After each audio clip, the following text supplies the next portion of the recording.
right, sir, we are good to go. Excellent.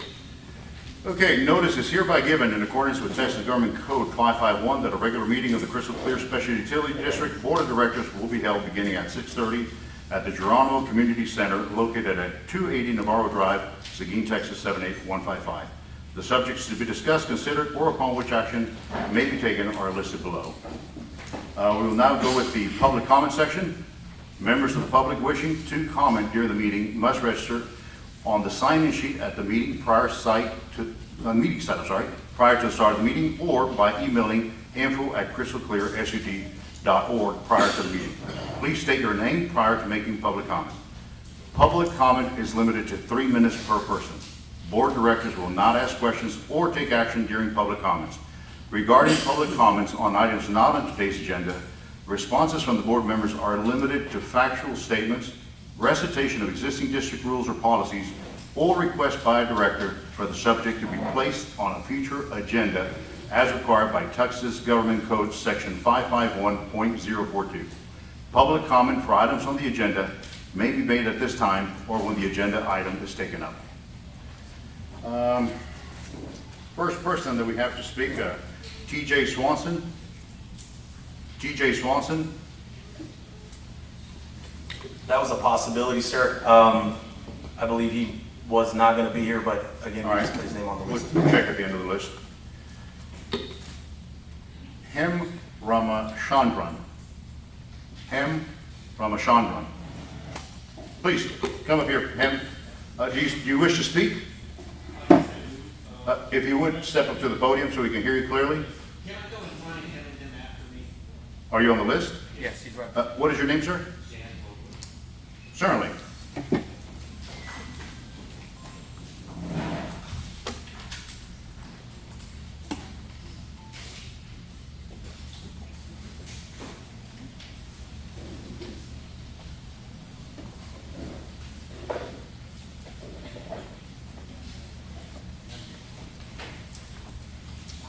Ladies and gentlemen, I'm Dan Vogler. I'm a customer in the water utility district. I support this data center project and the future growth and orderly development in Guadalupe County. I believe the proposed data center development discussed tonight would be good for Guadalupe County, and as an engineer, here's why. I believe this would be good for Guadalupe County. It will provide a strong school tax base for the Navarro Independent School District, providing over $400 million in the coming decades that they need. It will attract additional high-tech businesses to the county. In addition to the 75, not the 75 jobs from prior dated material, but 200 permanent jobs and high-tech jobs in science, technology, and engineering in the county. It will set a pattern of less traffic flow than an apartment building or a shopping center. The applicant is consistent with the Texas Water Resources Board 2026 plan to increase water supply in the water district from 60 acre-feet a year to 1,200 acre-feet a year in the coming decades. There are no radio towers or like the cell phone towers that surround us. The communications will be in buried fiber optic cables. This data center is paying LCRA almost $75 million for upgrades to transmission infrastructure and the Zorn electrical substation. No one's electric bill in Guadalupe Valley Electric Co-op will go up as the data center is covering all of its infrastructure costs. In fact, the data center load use will be subordinate to the public, and ERCOT can shut down the data center should Texas and the rest of Central Texas need this power, freeing up that power like a effective backup. I respectfully ask that the Water District support their application. Its benefits far outweigh any perceived downside, which I believe are none. Later, when the discussion continues, I know that there's going to be questions about the water, but I'd be glad to answer any of the board's questions about the non-water issues, if you would ask. Thank you, sir. Ham Ramachandran, do you wish to speak now? Please do.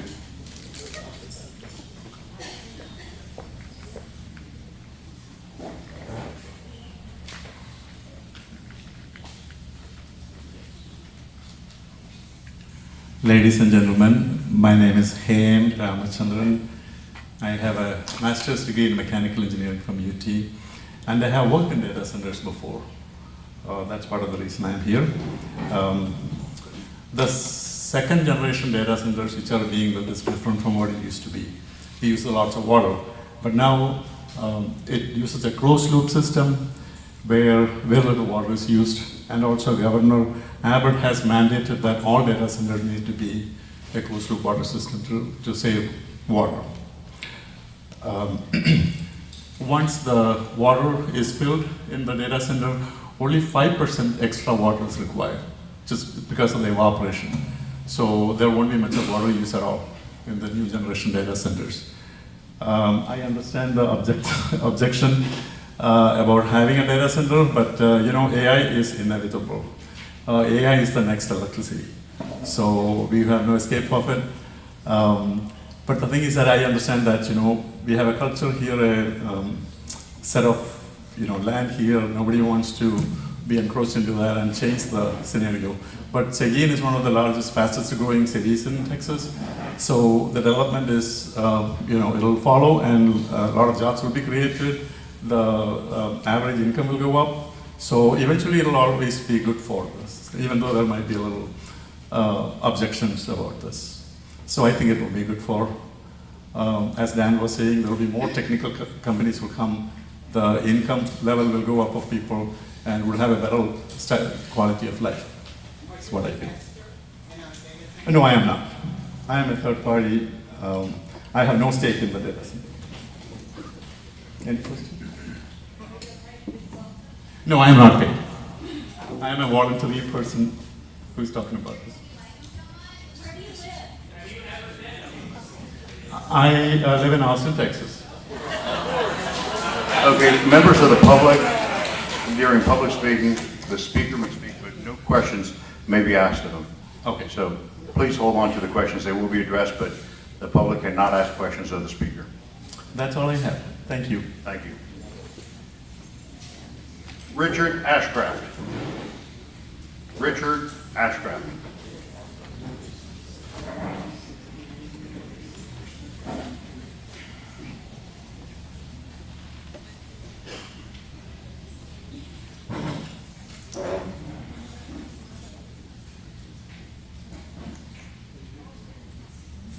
Hello, my name is Richard Ashcraft. My wife and I are residents of Cibolo. I have a PhD in chemistry from Rice University. I've worked in water treatment for 40 years. I'm retired, but before I retired, I worked in data center doing the water chemistry in the water systems, the cooling water systems. My problem is that the transparency and the accountability of the data center builders is really non-existent. I've heard many times that they have reduced water usage or no water usage. They say they have closed loops. That's not the answer. How is the heat being rejected from these processors? And I know what I'm talking about here. You guys, because our county commissioners, I'll say it, they're compromised. The data centers do end runs around the city council in Cibolo. There is no reason why these people can't come in and just plop down and make a data center. You guys, the special utility districts, are our last guardrail on this uncontrolled growth of data centers. Now, having said that, I've done some research. The regional water system in South Central Texas, of which you guys are a part of, The administration of that is excellent. You guys have outstanding plans for water conservancy. You have relationships with the dozens of special utility districts in the area, and it's admirable, and you have long-term planning. My question is, do your long-term plans take into account the millions of gallons of water that are going to be needed by these data centers? To do that, to be able to plan, you have to know how the data centers are going to be using water. There is technology out there to use less water. There are fans, there are high temperature processors, there are ways to cool the condensers and the power systems with fans. They're expensive, the high temperature processors are expensive. The data center builders need to be transparent on how they are going to limit water usage, because this is the last barrier to them just the uncontrolled growth. So that's what I wanted to say. Thank you. Thank you, sir.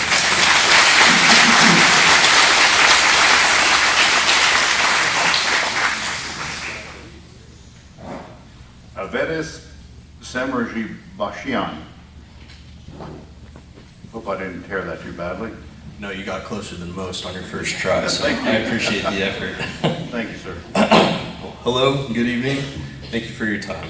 My name is Avitas Semerjabashian. I'm a native of Central Texas, graduate of Texas State, and I've had a long, fruitful career working in habitat conservation and ecology, with the majority of it spent in and around Central Texas and our increasingly precious water resources. As public servants, stewards, and landowners, I believe we can all agree that the value of our land and water, its utility, and its future should remain in our hands rather than padding the bottom line of multi-million-dollar construction companies and the technocracy, who would then use nearly 500 acres and 500,000 gallons of water per day to generate the same venal slop content that is then used to rob us all of our creativity, ingenuity, democracy, and frankly, common sense. That's a genie that doesn't go back into the bottle.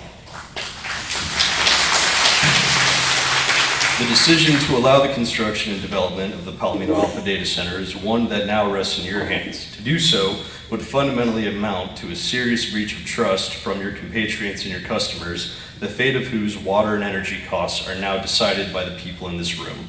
It should then come as no surprise that many of your constituents, customers, friends, neighbors are in lockstep with the majority of other Central Texans, including our friends in adjacent municipalities, San Marcos being one of them, when we implore you that the construction of this data center, which has been plagued with conflict of interest implicating certain people this community has put its trust in, and is an absolute drain on already strained land and water. It's an objectively poor idea that dangles promises and half-truths of temporary construction jobs and paltry tax revenue in our faces while siphoning away our literal lifeblood.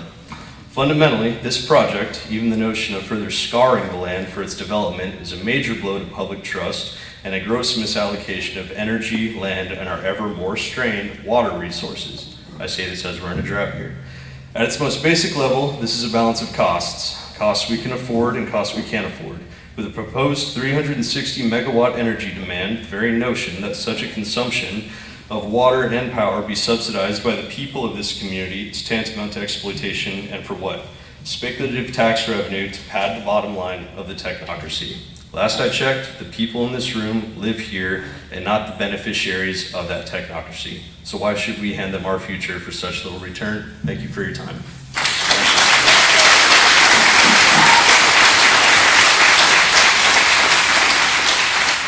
Dixie Waldrop. Dixie, thank you. We need another heat gun, don't we? My name's Dixie Terrell Waldrop. I live in Guadalupe County on the San Marcos River. I receive water from Martindale Water Supply. Our water comes from surface water, Canyon Regional Water Authority, surface water from the San Marcos Guadalupe rivers. Same as crystal clear, some of the same sources. So if you approve connection from crystal clear, basically you're taking water from me and my community. Let's paint the big picture. Data centers in Lockhart, Texas will also be drawing water from the same sources. So the volume of water is multiplied by the number of data centers. Does Texas have that much water? Who is aware of the 2024 major data center fire in Round Rock, Texas? This fire exposed firefighters, residents to toxic chemicals. How much water and at what cost would be required? Where would that contaminated water go? How many rural areas had the personnel, the equipment, and budget to put out a fire at a data center? Forever chemicals used in the serving cooling can leach into wastewater. If this water connection is approved and discharges water into York Creek, that discharge goes into the San Marcos River, which is surface water used for our drinking water. Not just our water, follow the river all the way to the Gulf. I read that Palomino Alpha Rep said the project had probably put a minimum of $400 million of property tax revenue into the school system. The foundation school programs determine how much funding each district is entitled to receive. A base amount per student is set by law and then adjusted by the district. This structure places the state at the center of all funding decisions. If local taxes exceed entitlement, the excess becomes subject to recapture. In practice, recapture functions as forced redistribution.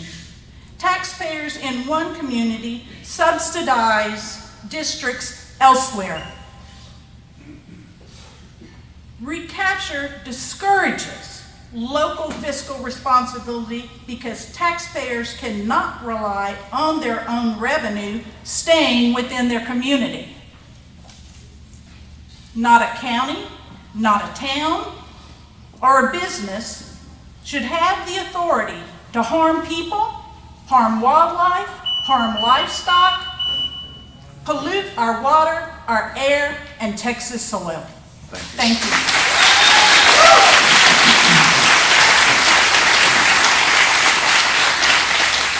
Al Green. Al Green.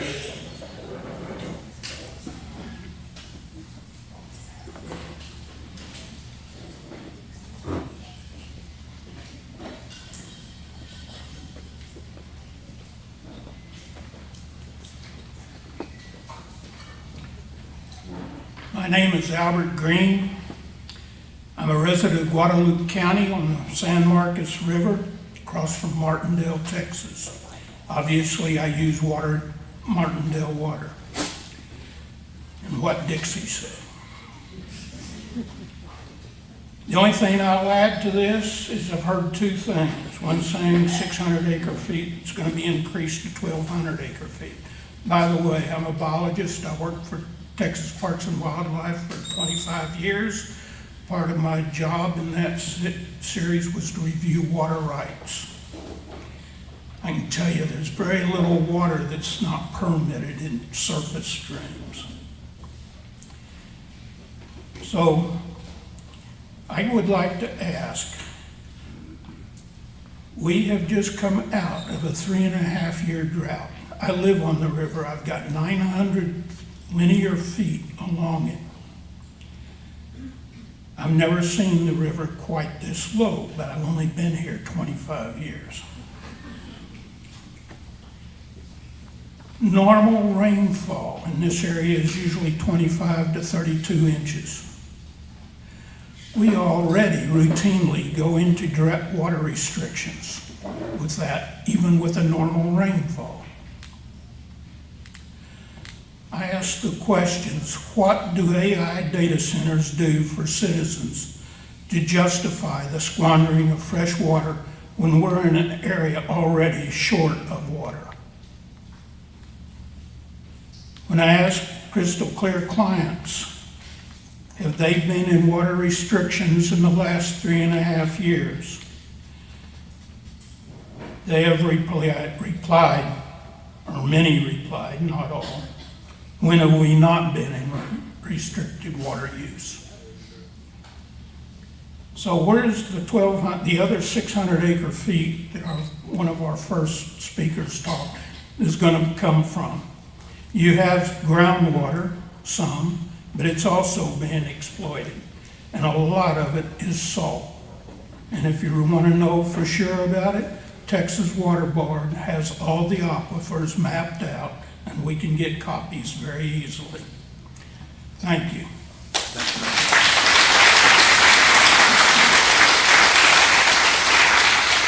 Gloria R. Castillo. Gloria R. Castillo. Okay. Coming? Okay.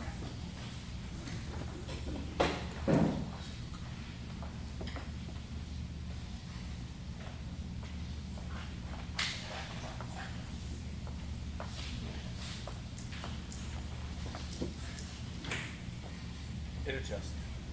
Yes, ma'am. My name is Gloria R. Castillo. I'm from Guadalupe County, but I'm not very happy because Cloudburst is close to where I live, and the other one, Omega Palomino, maybe it's going to be more closer because it's going to be across from my property. And I feel that these companies, they're going to use a lot of water. I mean, we're going to have shortage of water. And that's why I'm not very happy. Maybe it's going to be very noisy. There's going to be a lot of traffic, and maybe they might have to fix the roads, so there's going to be a lot of traffic too. And with this hot weather,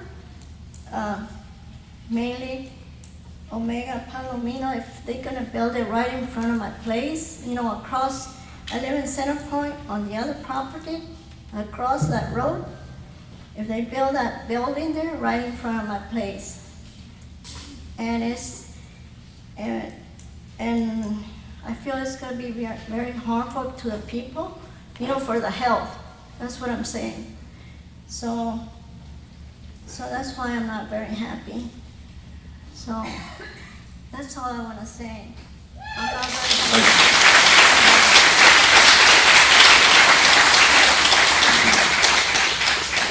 Alexandra Knoll. Alexandra Knoll.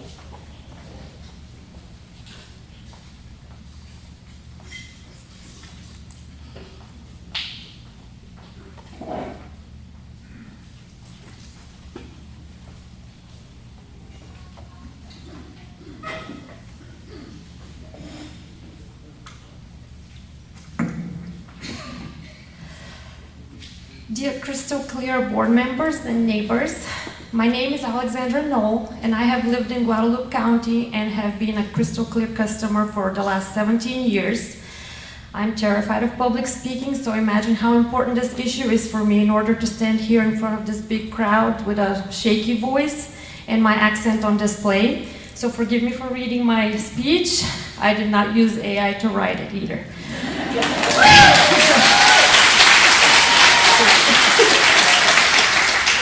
I love the state of Texas, and I love my community, the land, and everything that lives on it. I'm raising my family and my children in Guadalupe County, and I have diligently paid my taxes and my water bill. For all this time, I'm here to speak on behalf of my family and my neighbors and friends who could not be here. Our state and local communities are under an attack from the new data center boom in the United States. These corporations are coming into our rural communities, grabbing cheap land and trying to sneak these monster data center projects past us, with a lot of the negotiations being rushed and done in secrecy, with minimum and often no local media coverage or investigation in an attempt to avoid community input and resistance.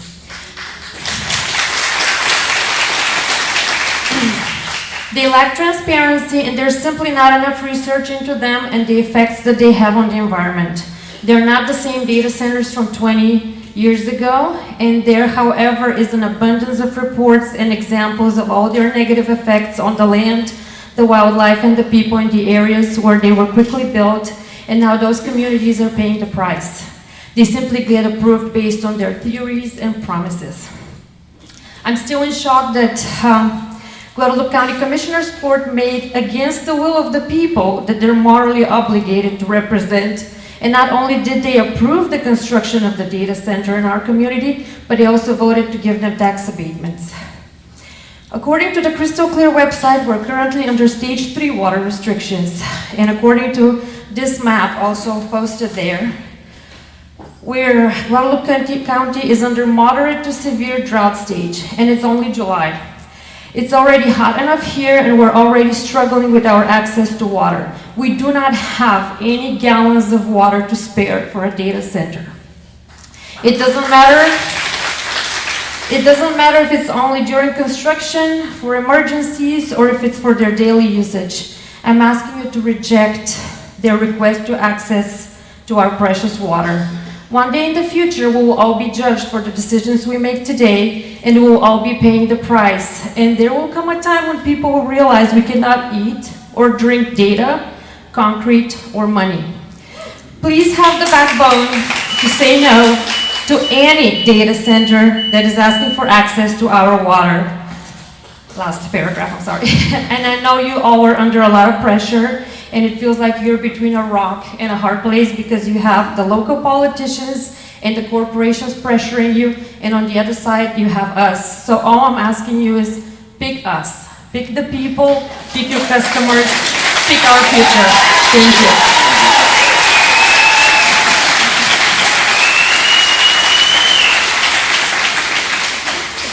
Joy Schlichting. Joy?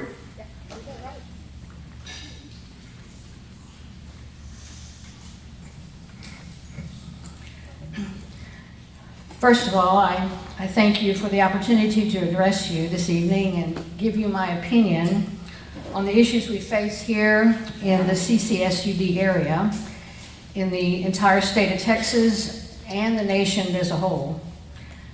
I don't have to repeat to you all the reasons that we citizens are very concerned about these huge data centers being proposed in our community.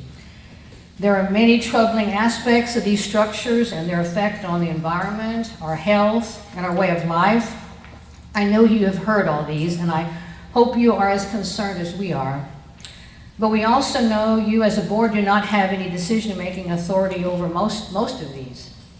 But what you do have authority over is the granting of water meters to these data centers. I also don't have to repeat to you the details of the amount of water they will use. You know that. And that they will request even more in the future. So instead, I'm going to ask you some questions. Who pays for the infrastructure to bring these incredible amounts of water to these data centers? It won't be just the job of installing a meter at the boundary of their property. Huge pipes will have to be installed. For what distance and at what cost? There are many people here tonight who are the children and grandchildren of the farmers who first organized Crystal Clear Water Co-op over 50 years ago, and I am one of them. And we can attest that some of those original lines are still in use and need to be replaced. But the priority seems to be to all the new construction and now proposed data centers. And we've been contributing to the funds for these expansions for many years. Another question. In the event of water restrictions in future periods of drought, will we be told we cannot water our cattle, as you have done before, and yet the water will continue to flow to the data centers? They supposedly cannot exist without water. But neither can we human beings and our cows. What is your priority? The original organizers of Crystal Clear could answer that question. Can you? Final question. Why are we in such a hurry to approve the supplying of water to these data centers? Even the governor of Texas has seen the need for more information about the effects that these centers will have on our community before we rush to approve something we will later regret. Are these data center developers wanting us to make a hasty decision so that they will be grandfathered in before possible upcoming restrictions? If you are not going to deny the data center's water, you can at least postpone it indefinitely until all the facts are in and the Texas legislature has had a chance to do further investigation and weigh in. Thank you.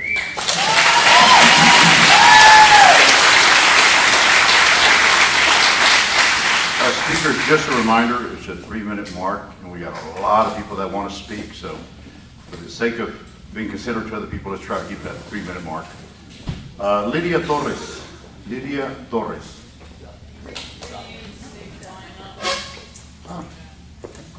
Well, Matt Garrison is next. All right. Good evening, members of the board and neighbors. My name is Lydia Rodriguez, and I am a local property owner, but more importantly, I am a grandmother. These are my grandsons.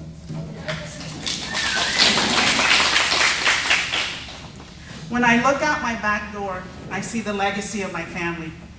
My husband, my family, and myself have poured our blood, sweat, and tears into our ranch every single day. I look at the land and I think of my grandsons. That dirt is the future. They will inherit that ranch, care for it, and hopefully pass it down to their children one day. A ranch is nothing without water. Our land, our livestock, and our family's future depends entirely on the water provided by Crystal Clear. And now we are being told the developers behind Palomino Alpha data centers want to step in and secure a massive water connection from our local supply. Data centers do not belong in a rural or agricultural community like ours. They are massive industrial complexes that drain millions of gallons of water every day just to keep their computers cool while AI data cools its server. Our water table drops, our wells run dry. The very life cycle of our local ranches is put at direct risk. I am not against technology at all, but I am fiercely against sacrificing our community's lifeblood for a temporary industrial trend. Once our water resources are allocated to massive corporation developers, we cannot just ask for it back. Board members, your primary duty is to safeguard the resources of the people who live here and raise their families here. Your duty is to us, not to the outside developer looking to exploit our grid. I want my grandsons to grow up knowing what it means to run a ranch. I want them to look the same creek beds and green pastures that we have spent decades protecting. If approved, you're actively putting their future in jeopardy. I urge this board to listen to the people sitting in this room tonight. Protect the future of my grandsons and of all of your grandchildren. Thank you. Thank you. Matt Garrison. The next three speakers are Chelsea Smith, Jennifer Lindsay, which I'm not sure if Jennifer wants to speak because she didn't write if she does or doesn't, and Abigail Lindsay. Go ahead, sir. All right, good evening. I'm Matt Garrison. It was a hell of a turnout. Obviously, people care. I got a couple of quick points. The first is, we keep talking about Palomino Alpha asking for 500,000 plus gallons of water a day. Common sense isn't common anymore, but they say they're going to use a closed loop system. If they're using a closed loop system, why on earth do they need 500,000 gallons of water a day? Inquiring minds want to know, right? Previously, Judge Kutcher asked the board at a meeting how they could stop him from selling his property. That was his words. How can you stop me from selling my property? The truth is, nothing CCSUD does can stop him, his family, or anyone else from selling property. Can't do it. The real issue is that the buyer or buyers may not be willing to purchase the property without having the water and power needs met in advance as part of the purchase agreement. Again, it's common sense. And lastly, Howard, good evening. I know that Nick has vacated his seat on CCUSD board. He attended every meeting but one since I started coming, almost a year ago. And that's if my memory serves me correctly. On many occasions, Howard, you advised board members that they could not answer questions from we the people. I get that. But what you didn't do, not once did you look at Nick Reiniger and say he had, if not a true or implied, a potential conflict of interest with regards to Palomino Alpha. Not once did you say, Nick, you should not vote on the Palomino Alpha issues. His job as in his day-to-day life as the director, whatever it is, of Guadalupe County probation, juvenile probation, absolutely hinges the entire finance of his department within Guadalupe County must be approved or disapproved by the Guadalupe County Commissioner Court, of which Kyle Pitcher, a seller, is the presiding judge of. If that's not a conflict, I don't know why you didn't tell him he should consider not voting. Thank you.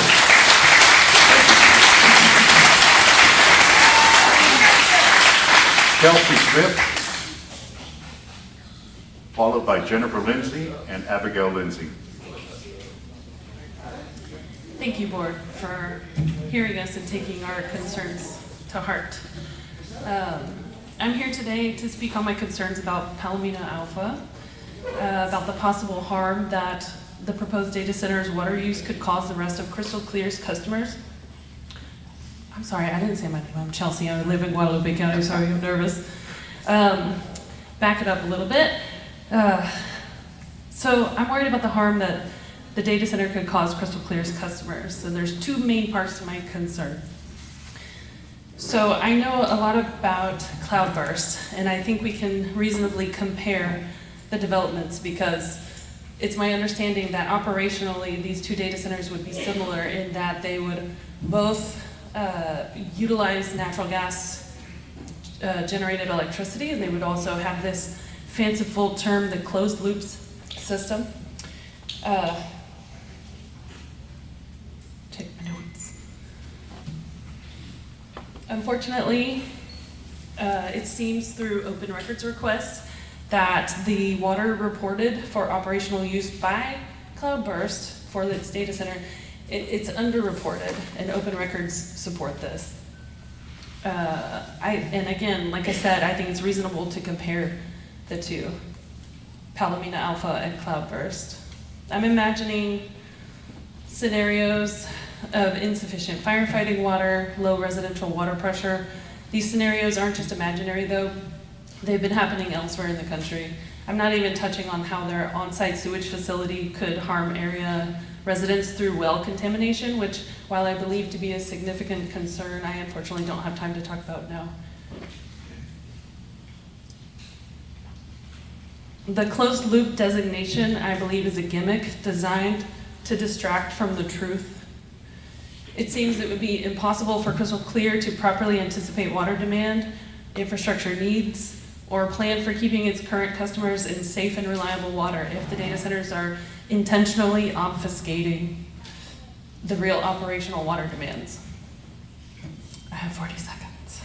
My second big concern is transparency, because it has also, it's my understanding after reading the 2026 drought contingency plan by Crystal Clear that there's this new mysterious drought curtailment calculator, and I love math, and so I read this and I was like, great, this is gonna be like an equation.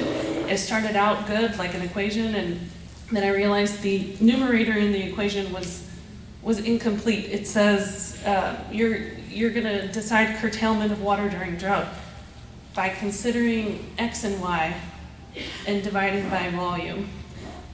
I don't think that that's very transparent, and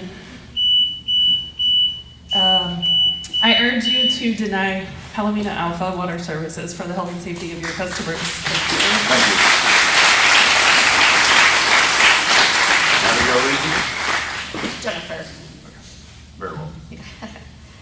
Almost the same. Good evening. I want to read some emails between Crystal Clear staff, their engineers, and Palomino Alpha representatives and their engineers. October 16th, 2024, from Crystal Clear to Palomino. Quote, We want to discuss the calculations provided with the application. The calculations show that there is a potentially wide range of LUEs depending on if you are looking at square footage or peak usage. When we start these studies, we will typically do them on a worst case scenario. And it seems like the application was more geared towards a minimum requirement. We want to make sure any upgrades we propose in the study will suffice no matter the end user. From Palomino to Crystal Clear, quote, "It's effectively impossible to do this based on a worst case scenario. End users can scale up to very extreme water demands, and that needs to be discussed at that time.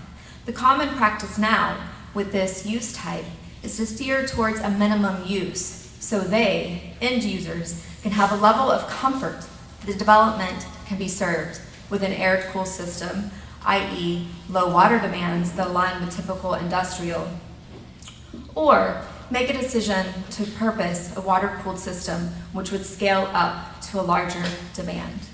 In summary, Crystal Clear is being told by Palomino Alpha that the end user needs a level of comfort. And to do that, the water feasibility report only needs to reflect the minimum water usage, not the very extreme water demands they might decide they need at any given time."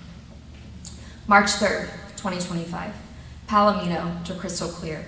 Quote, "I wanted to update you on the status of our new feasibility application. Our engineering group at Kimley Horn is still going through the calculations for the LUEs we'll need, and hopefully they can get this over this afternoon or in the morning.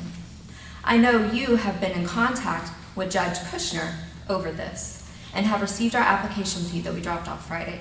I just wanted to let you know that the application is on its way as soon as they can get the numbers finalized." From Crystal Clear to Palomino. Quote, "Thank you, Matthew. I had a call with Mr. Kushner earlier, and we did confirm the details. This study is for the same property. I'm going to submit this study to coattail off the original memo, and once we revise the memo, send it back, then you confirm that memo, which would you like to choose in order to moving forward with executing the WNSSA. In summary, Crystal Clear staff and Palomino Alpha have both been in contact and working with Judge Kushner on details of Palomino Alpha water feasibility study. We do not know the details of that communication between Crystal Clear and Judge Kushner, as they were not done through email but by phone. Judge Kushner has no professional expertise in water feasibility studies, does not have an engineering degree or water management experience, and is under contract to sell his family's land to Palomino Alpha. Last thing, stop saying AI is inevitable. It's not true. I don't use it, and many people in this room don't use it.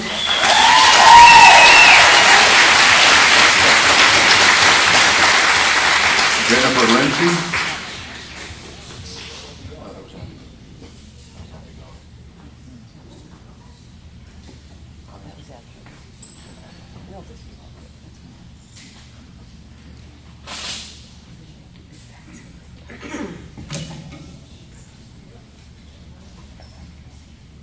I'm a little shorter than my sister. Okay, to coattail, it's Abigail Lindsay, to coattail what Jenny just said, the water demand calculations, before the meeting, all of you have this. This is from Palomino. This is the water demand calculations. Once again, they're just talking, requiring a minimum average of 500,000 gallons a day. But you look, total peak hour demand, 2.36 million gallons a day. Total peak daily demand, 1.391 million gallons a day. Average daily demand, 525,000. But their service agreement only says 500,000 gallons a day. Has the board seen this document before I handed it out? I don't think so. This shows that Palomino's water demand is sized to the minimum, acknowledged by Palomino and Crystal Clear. The engineer of record acknowledges in writing to Crystal Clear that the actual end user demand could scale up to extreme levels. This was certified 11/13/2025. Now the argument comes in what to do. You can deny them. Based on your rules and regulations, page 23, section 7, number 3, hazardous conditions that I've been talking about for 8 months, you can use that. If you approve this, you're going to affect current customers and other customers because of the size of the request. And as I explained above, the end user could potentially use 2.3 million gallons a day. The absence of clear curtailment or drought protections and their need for continued cooling is going to kill us, and your attorney could fight for you. When you vote on this next month, vote no. Now, I'm kind of combining speeches, so it's a little discombobulated. Okay, getting back. Regarding the Palomino Standard Service Agreement, I want to point out there's less information in this agenda packet than there was last month. Now we're missing Exhibit B and D. We still have no E. Page 4 of the Agreement 3A, I want to ask, has the district seen the site plan yet? The way it reads, Palomino has not provided that to you. Also, agenda item number 4F, 1 through 6, the amendments to the rules and regulations. I feel considering everything that we're going through with these board meetings and the fact that you already made an amendment to your rules and regulations on April 23rd of this year, please table that, put a pause on that, do not do that. Also, please fill in the open board position as soon as these comments are over. Item 5E, request for additional counsel. I'm asking why. Are you going to bring in the existing law firm? You just need more help with the workload? Or are you going to hire outside counsel? Because you know how I feel about your current leadership with your counsel. I don't trust you. You're not working for us. You're working against me. Also want to note that there was a civil suit filed against Guadalupe County Commissioners Court on Monday regarding Palomino Alpha and Cloudburst. Kyle isn't at the meeting, he's usually here, but his dad, Warren, is sitting in the back with a cigar, so if anybody wants to talk to him, they can. Thank you.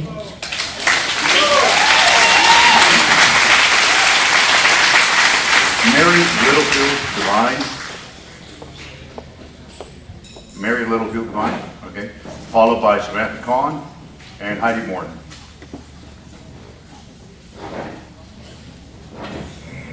I'm Mary Littlefield Divine, and I live along York Creek on York Creek Road in New Braunfels, and we do get our water from Crystal Clear Special Utility District.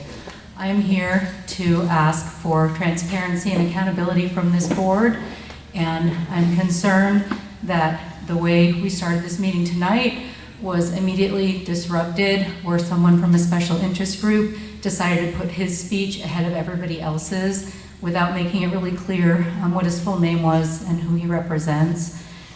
We're here to follow protocol, and that's what we're doing. I'm asking you to do the same.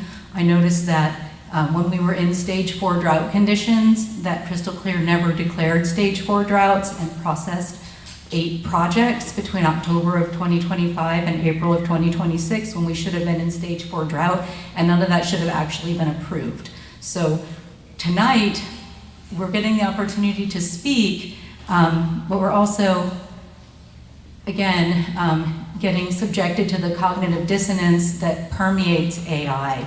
So along with the risks to the environment and to air quality and people, land and ag exemption, there are mental health risks that go along with AI plants. Cognitive dissonance is sort of a brain scramble that goes along with a diminished capacity to make rational decisions, and it's associated with AI because there's a lot of unclear ground in terms of what promoters of AI say is possible or real and what the reality and the facts are. When that comes together in the community, people's brains can just kind of explode. So it's actually a form of abuse to us as a community that we would be gaslit by you as a board to believe that you're actually following the rules that you're supposed to be following, because we can see that you're not universally doing that, and it makes it really hard for us to trust you, okay?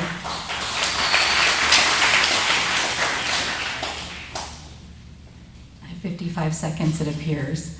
I would also say that when we're hearing about the closed loop systems and the diminished water use, obviously we have people here who are greater experts than I am about the amount of water that would be used. I want to express that the closed loop systems do leak and they do put forever chemicals into the ground. So I'm a licensed midwife. I'm also a farmer. I raise goats. And so I speak for life, and I would prefer that the board stop approving these types of projects which diminish quality of life, which create permanent health risks to the community, which put forever chemicals into our water and put forever particles into our lungs. We're seeing increased cardiac events, arrhythmias, insomnia, anxiety, cognitive dissonance, failures in agriculture, and environmental impact. Please vote no. Thank you.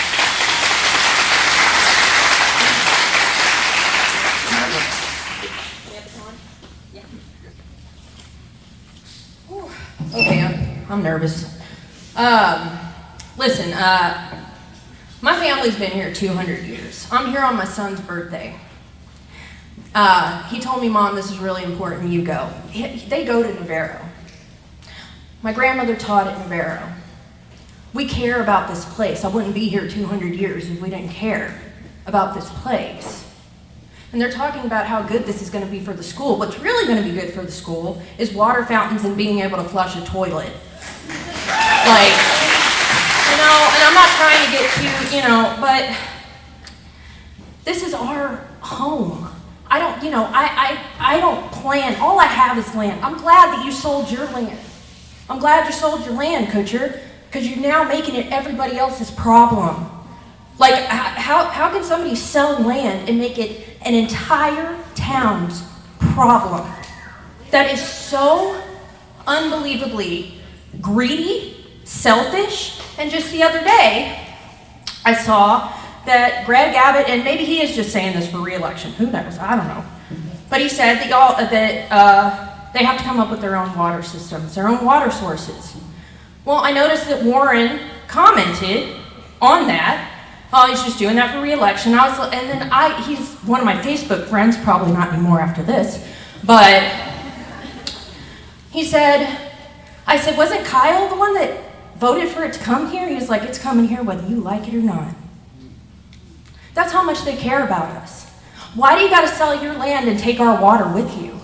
Why does it have to be to that level of greed? Why do my kids have to get chemicals in their water, the few drips that we get out of the faucet? We're in a stage 3 water drought. I mean, everybody knows. Stage 3 water restrictions. So I'm going to get a fine if I water my lawn, if I take a shower every day, but they can use as much water, no holds barred, because there are loopholes. There are loopholes to get around that. And they find it. These big corporations, I thought it said in the Constitution that we're not supposed to allow monopolies. And all of a sudden we have this big monopoly just kicking the door in, saying we're taking your water, get ready to pay for it. Even though you live in we live in southern central Texas. We have 2 data centers coming. 2! This is unbelievable. But I'm glad I spent my time here today because it's important for my son, even if it meant I had to miss a part of his birthday to be here. It's that important. Been here 200 years and I don't plan on leaving, and I don't want my water and my land just destroyed. What about the property sale? All these places are not going to be able to sell their properties after this. Vote no, please. Thank you.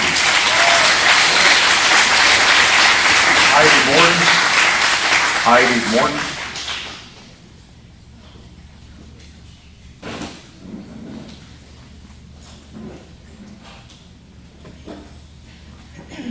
Good evening, y'all.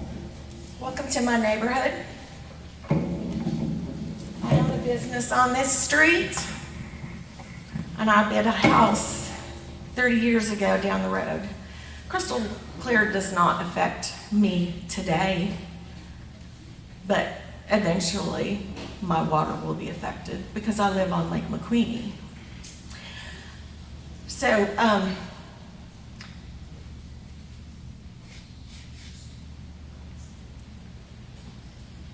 I'm just a girl from Nebraska. My backyard was a cornfield. I scooped manure. I got chased by chickens. And I am a Texan because I gave birth to a Texan and I grafted me in just like I got drafted into God's family.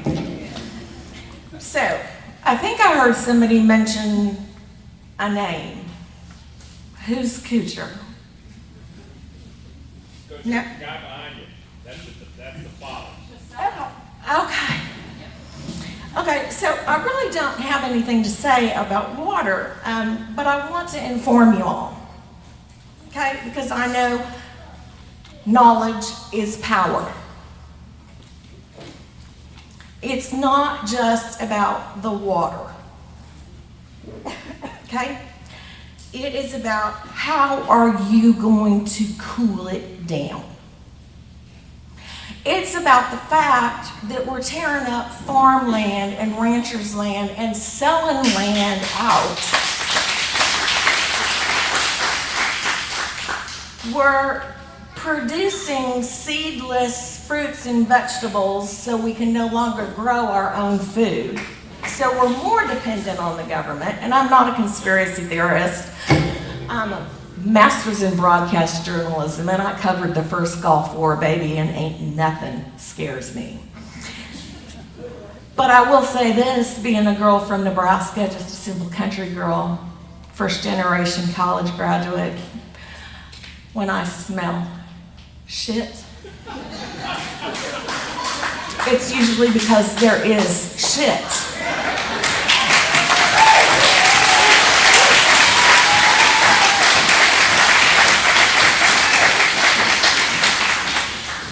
And I did not bring it in with me. It's sitting right here and, sir, right back there. And I will let you know Carter Castile works for me, so if I find my face on any public, I will be glad to have a conversation with Miss Carter. Because the thing about Miss Carter, she kicks ass and takes names later.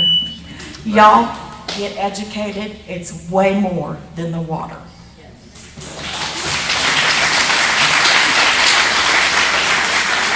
Kelly Lufredo. Kelly Lufredo. Next speaker is Tori Martin. Hi there, thank you for letting me speak. So I'm a transplant, and so my family's been here for about 2 years, but, I'm a transplant, and I'm gonna say it, I came from California, I'm sorry. But my family moved here from California because we had to escape, and we thought we were coming to a small town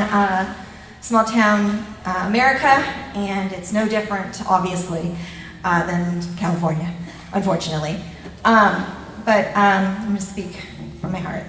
I believe it's absolutely unreasonable to consider approving a project that would use 500,000 gallons, maybe more, of water per day, while crystal clear customers are currently under a stage 3 drought restriction and being asked to conserve water. Residents have been told that our water supply is limited. We have been asked to reduce our usage. Many of us have seen our water bills increase, and we've been told that conservation is necessary. If that is truly the case, how does it make sense to commit such a significant volume of water to a new industrial user? The message to residents and the actions being considered simply don't align. Before any further negotiations or agreements move forward, I also believe that there should be a thorough review of the concerns surrounding the county judge's involvement. The public deserves complete transparency and confidence that every decision is being made in the best interest of the citizens of Guadalupe County, free of any actual or perceived conflicts of interest. Our community's water is one of our most valuable resources. Decisions of this magnitude should be made only after the public has all of the facts and can trust that the process has been transparent, ethical, and focused on protecting the long-term interest of the people who live here. I respectfully ask that these concerns be addressed before moving forward with any proposal involving the allocation of our limited water resources. Thank you. Thank you.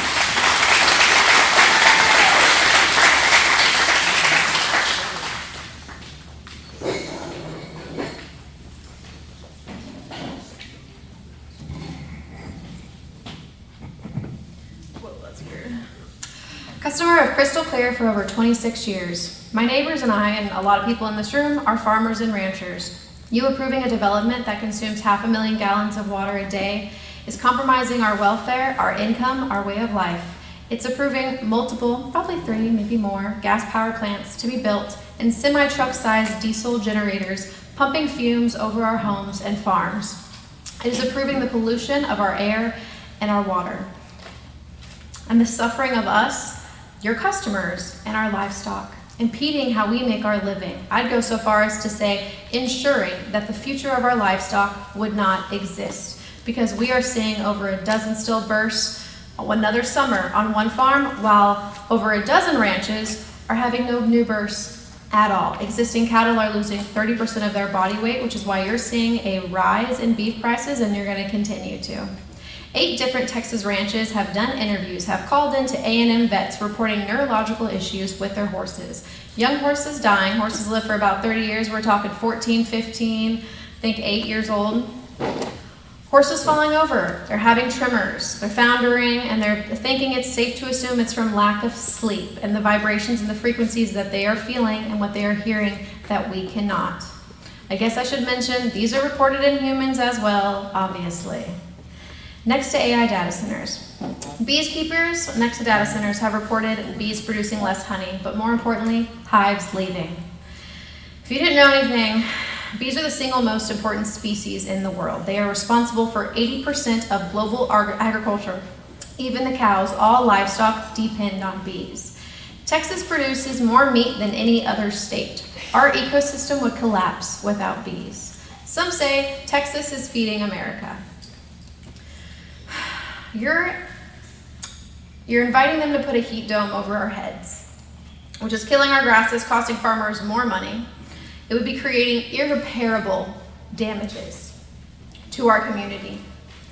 Crystal Clear can refuse service to anyone, period. And you certainly can refuse service to anyone who threatens the ability for the fire department to do their job, that threatens the drought plan, that threatens the health and well-being of your existing customer, and puts the environment in jeopardy.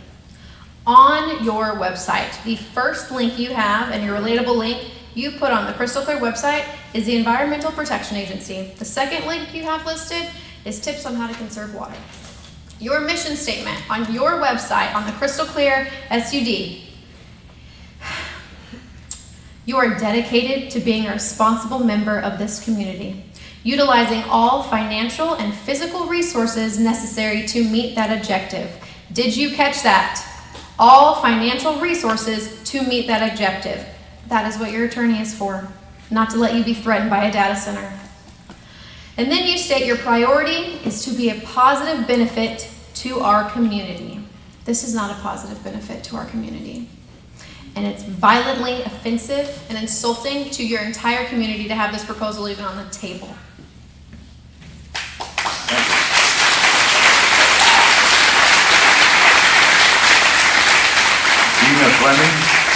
Gina Fleming.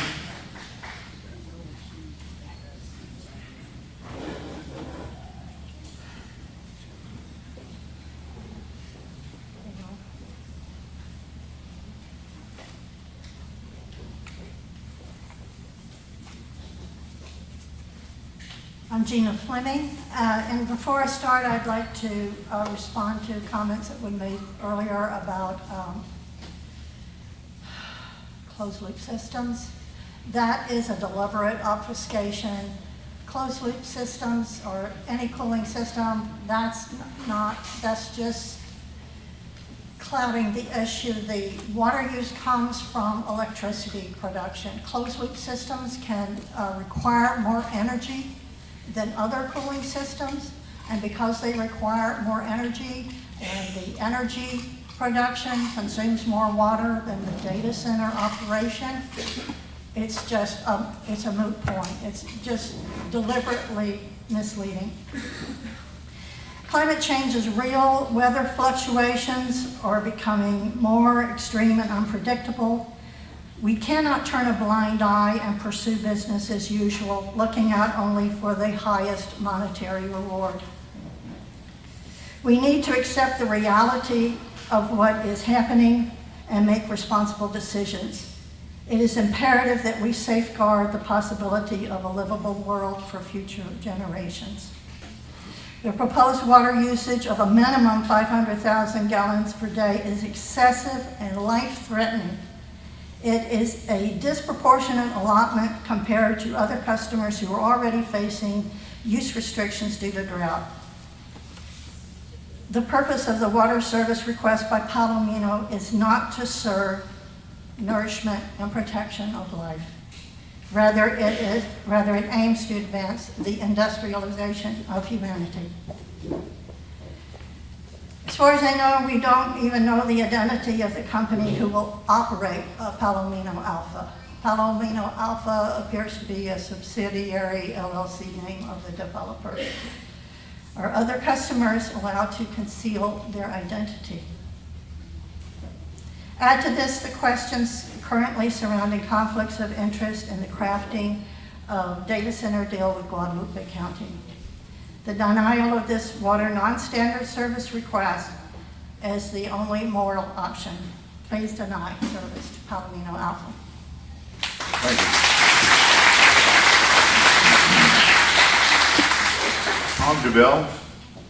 Tom DeBell, followed by Sam Law and Dr. Gabriella Cronus. Tom DeBell. Okay. Sam Law. Sam Law. Dr. Gabriella Cronus.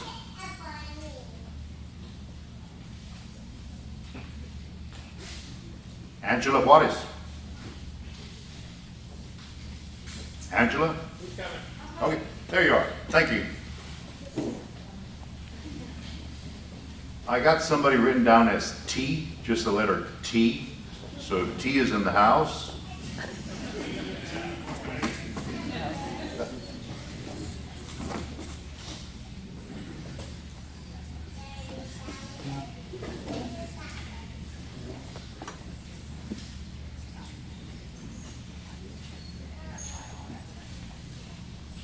Hello, my name is Angela Juarez.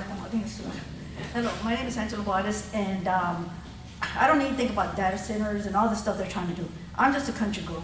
I grew up in rural America. I have a small farm. All my life we worked in the fields. We migrated to Minnesota, so I love the Midwest. I love anything that has to do with farming. I respect our farmers, and I think that we need to protect our rural America, our farmers, because our agriculture is the biggest investment in this world. But what I will say is that I hear everybody that has a lot of knowledge about, all of this illnesses, mental issues, and everything that's, happening with all these data centers that have been, put around. So my question to you folks is, what are the I have the wrong sign for that. AI, data centers, what are they really for? In my opinion, this is why there's a lot of health issues. I've been reading on some of this stuff, barely started a couple of days ago, and it's about the alchemy. This is why you see a lot of people getting sick. And for everybody, here's a website that you can look into, and it tells you what they're really for. I don't think what are they really for? What are they for? And the other is, if they need so much water to cool the towers, the data centers, whatever, like I said, I don't know and I don't care. I just want my land to be left alone, to be able to use our water. That's all I want. And, why not use cooling towers or some high-tech, advanced technology? Why don't they do that for everybody? Why don't they do that? We're supposed to be America and have the highest technology in the world, but yet we're going to come and deplete our citizens' water? It's not right. And also, my other question is, AI, what are the limits? The cost, the price, the land purchase? Who is paying for it? Why are so many, AI centers going up at one time? Why are they going up at one time? I don't understand it. All of a sudden, it's like they're attacking us. COVID didn't work, and now they want to poison our water. Why is our water turning brown? So I am against it, and I hope that you vote for it, because I don't feel that there should be any, between Crystal Clear and the citizens, there should not be no third party. And I agree with the first gentleman that spoke out and said that they're secondary. Data centers are secondary. They could be shut off any time. That's the only thing we agree, sir. Shut them down. That's his agenda. That's his campaign. Take him for his word. Leave the rural America, and we should all unite and support our agriculture, support America, because they're coming in, and in rural America is the endangered species now. Thank you.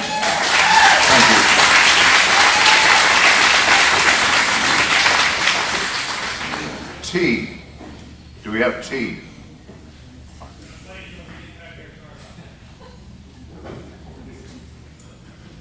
Next speaker is Matt Lagar, or Lazar, and Kay Weinberg.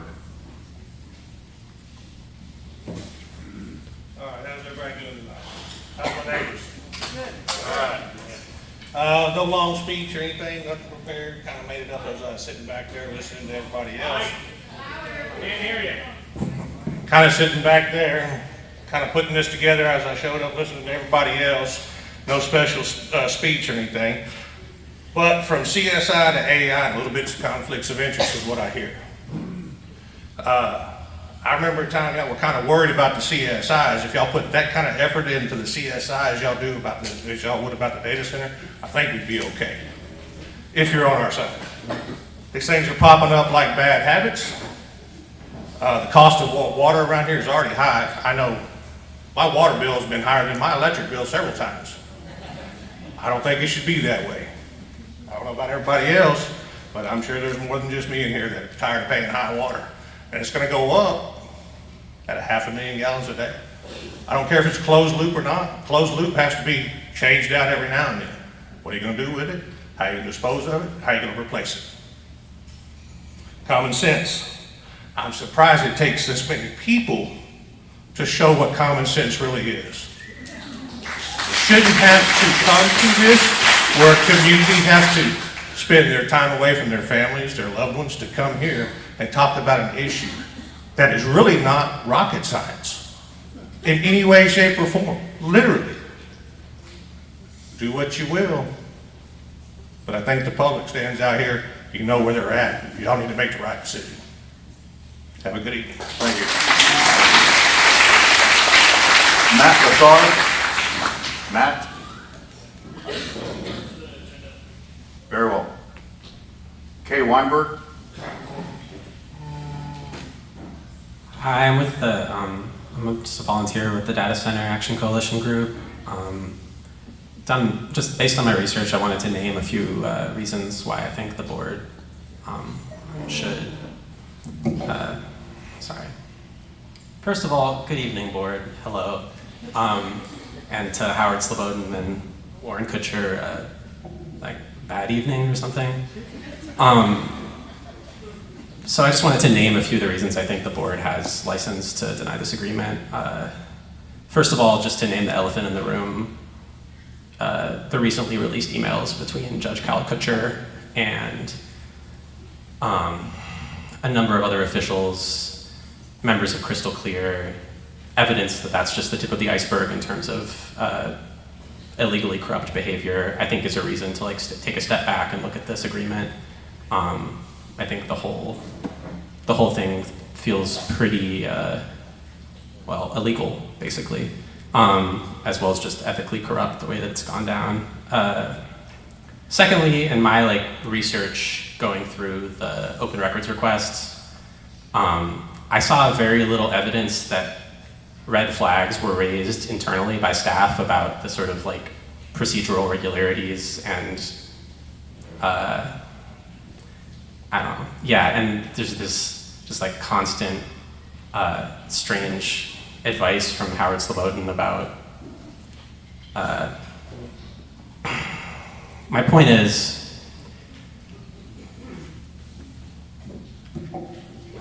that there's been a lot of procedural irregularities. That's another reason to look at things. And thirdly, I just wanted to read out the Crystal Clear policies regarding refusal of service. It says, this is more for, not for the board, I'm sure you're familiar, but just for everyone else, because I'm sure Mr. Slobodan is about to try to gaslight us, so I'm just gonna say out loud. The district may refuse to serve an applicant for the following reasons, and that includes the failure of an applicant to comply with the rules, regulations, and policies of the district, and also the existence of a hazardous condition at the applicant's property, which would jeopardize the welfare of other customers of the district. And that's hazardous condition is defined in the policies as a condition that jeopardizes the safety, health, and or welfare of district customers or employees as determined by the district or any other regulatory authority with jurisdiction. Yeah, we know that, again, we only know this because we did digging. This has all been very non-transparent as far as Palomino Alpha goes, but we have discovered that there are suggesting that they're going to put 500,000 gallons a day, up to 500,000. They applied for a TCEQ permit to put up to 500,000 gallons a day of industrial wastewater into York Creek, which feeds into the San Marcos River. I don't know what the deal is with closed loop, but that raises some questions in terms of hazardous conditions, I would say. Thank you.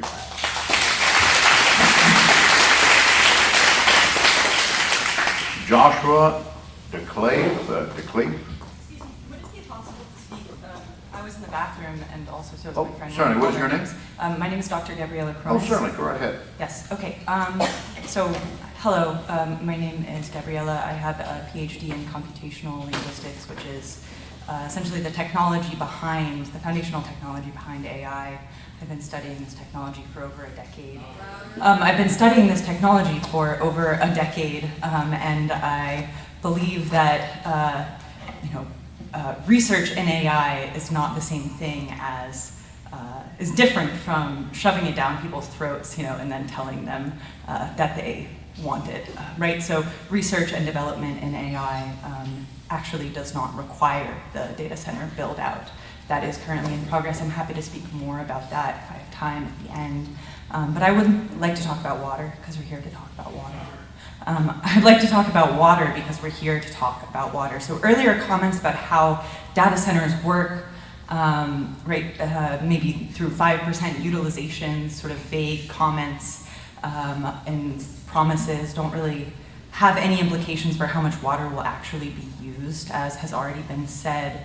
But the heat that's produced by the servers has to go somewhere, as has already been said, and either the water is actually going to get used, which it seems up in the air, we've heard tonight, we don't know if this is the case, or if by some miracle the plans for a closed loop system actually work, disregarding what that does to the water in the system. Right, the system has to be cooled somehow, right? And this is extremely power intensive. 4 times, Kay already mentioned just before me, right, the definition of hazardous conditions that you all are working with. So I would say that 4 times use of power by 2028, if all of the planned data center development projects in Texas go forward, will have extremely hazardous effects to our health. Many have pointed to the cumulative effect of this data center build out. I can quote from an official federal government report, an EPA report that compiles research from the U.S. Global Change Research Program, the U.S. Climate Change Science Program, the U.S. I just said that one, but among others, on Texas water resources. So this is a forecast. Despite the increase in heavy storms, changing climate is likely to make water less available overall. Increased evaporation and water use by plants will cause soils to get drier. In 70 years, the longest period without rain will be on average 3 years longer than today, and the irrigation needs for farmers will increase. So these are some of the future impacts on our water system if the increase in power that is planned through these data center projects goes through. And now, so campers drowning in floods, heat exposure deaths in summer, and freezing deaths in winter, if these aren't hazardous effects, I don't really know what are. And increasingly, this is being used as precedent in legal matters, climate change as hazardous effects. Thank you.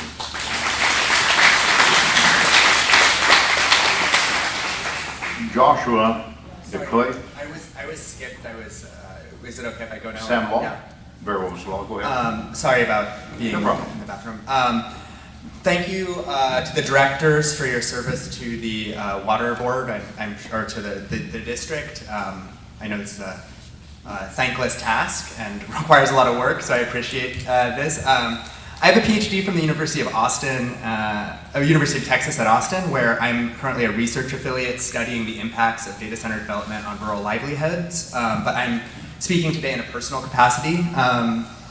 So I want to talk about, so I went to the Texas Legislators Committee on Natural Resources, and I heard there were a lot of interesting speakers, including a lot of data center developers, and a common refrain from these data center developers was that they're the good ones. This was Google, Meta. They say, oh, we're not gonna ask for any water we're going to use, dry cooling systems, air cooling systems.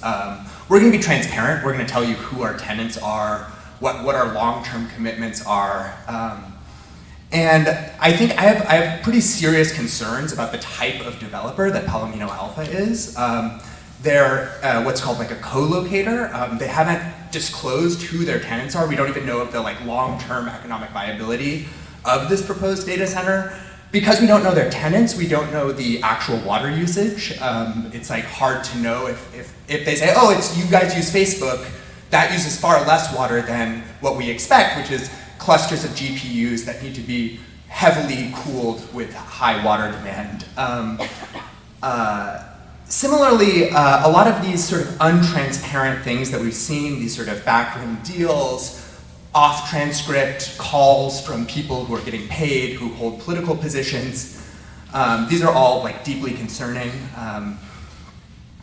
I would also say that there's serious concerns about the water supply. This is just 360 megawatts. There's a proposed 438 gigawatts of proposed data centers, all of which will place incredible strain on Texas's water resources. And while the Public Utility Commissions and ERCOT are doing studies on how this can be done, how to look at all this aggregate demand on the electrical grid, there's not a comparable study, a water availability study that looks at the aggregate demand. I think that without those studies, we can't genuinely say that this is a safe, sustainable use.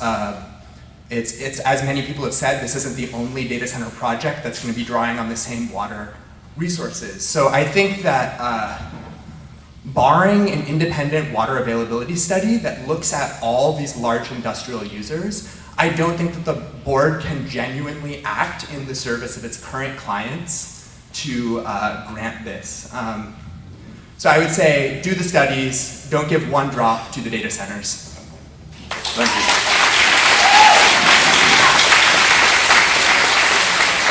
Joshua, do we have a Joshua DeClave or DeCleve? We'll go with that. Good enough. Handwriting is bad. Sorry. I was wondering. Who's that? Oh, that's me. Hi, everyone. How y'all doing? Board, hello. My name is Joshua Dowell. Sorry, wrote that wrong. So I don't get water from y'all's company, but a few things about me before we start. I was born and raised in New Braunfels, 42 years old, joined the Army, left, came back. I've seen the growth over everything. It's horrifying.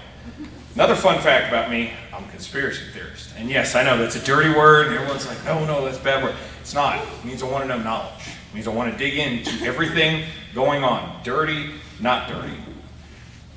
They have a right to sell their land. But like she was saying, everyone is affected. All the water and everything. This area used to be very beautiful, growing up here. Let me ask y'all this. Are y'all from this area? Do y'all live around this area? This will kill this area. This will be the final nail in the coffin. There's no rules, there's no regulations on this. On the Facebook page, I had my fiance put a lovely thing out there. I don't know if y'all saw it or not. Sean Ryan. Look up Sean Ryan on YouTube. Find the interview he did with Erin Brockovich. Y'all know that name. She's cracked this before. She's cracked these cases before with the chemical. She's cracked this again. If you're not going to listen to me, or listen to her, at least get more knowledge before you make this decision. Because once this stamp is done, there's no coming back from this. This genie is out of the bottle and done. And the citizens, there's more of us, and we care about this area, and we want this area to thrive and survive. Sorry, I'm heated over this because I've done the digging into this whole research. And I kind of leave it at that. Watch the interview. If you don't listen to me or anybody else here, watch the interview. So, thank y'all. Thank you, sir. Elizabeth Emerson. All right, next speaker, John Roach.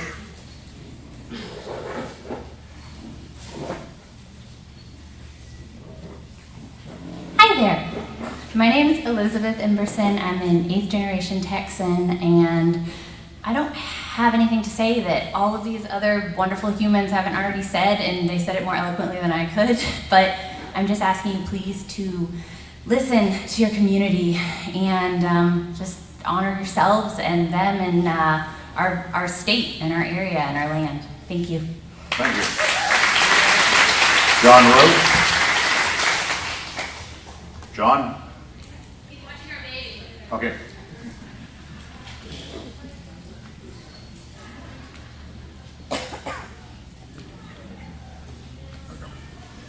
Next speaker, we'll wait for John. Oh, there's John? Okay, there we go.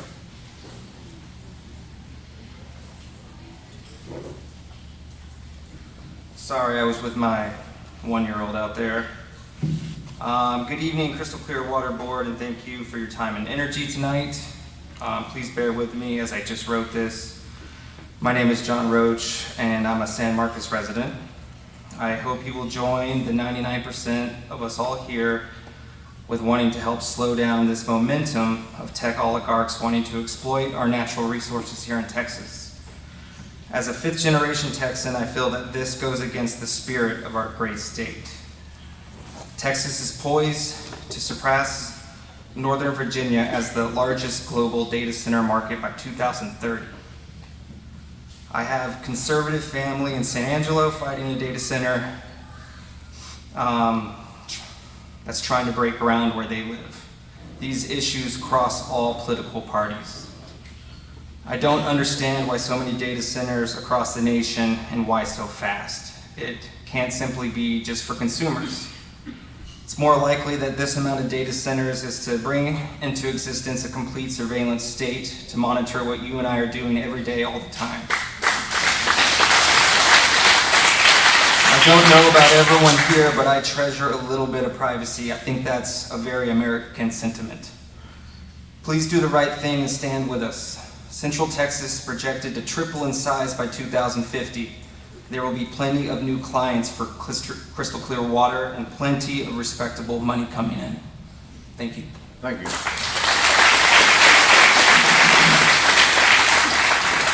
Hyatt Corunfo. Hyatt. Good evening, Crystal Clear. My name is Hayat Kronful. I've spent most of my career in Texas water issues. In every decision that we make, we have to balance risk versus rewards. It's very clear that the risks with any data center far outweigh the rewards. We know about the frequencies that affect all mammals, all living life, bees, our entire ecosystem. We know about the harmful effects to our water quality, about water, which is what you all are here to serve your community. We have all of the statistics about Texas water, and we are looking at shortages in the decades to come. And these shortages are predicted far before data centers entered the chat, okay? Heat island effects. We have major climate issues. Whether we agree about climate change or not, we see the aridification of our planet. And these heat island effects from data centers are going to further exacerbate the issues that we're currently facing. The quality of life in this agricultural area that we live in, all of that will be impacted, as you've already heard from citizens that raise animals. The infrastructure burden on locals, paying for roads that are going to be damaged because of the heavy industrial trucks that are going to be coming in to create non-permeable surfaces that are going to increase the flooding in Central Texas.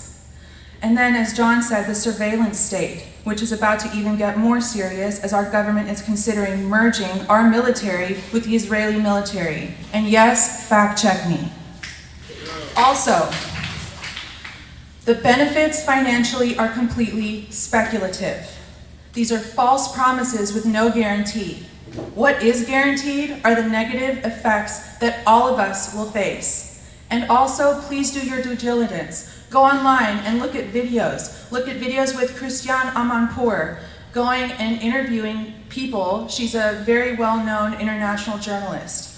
She's interviewed countless people that have been impacted directly by data centers that have already been built. Do your due diligence. Use your cognitive thinking skills. You need to vote with integrity. You all are here to serve the public, not special interest tech billionaires. And while you're watching videos, I recommend that you all watch some videos with Sam Altman, the psychopath who's at the head of one of the AI companies. Our Texas slogan is "Don't mess with Texas."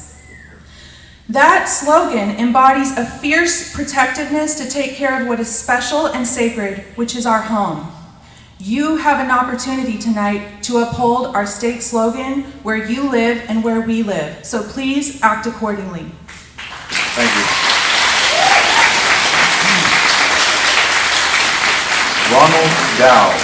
Ronald Dow, followed by Noah Ryan and Trish Contreras. Ronald?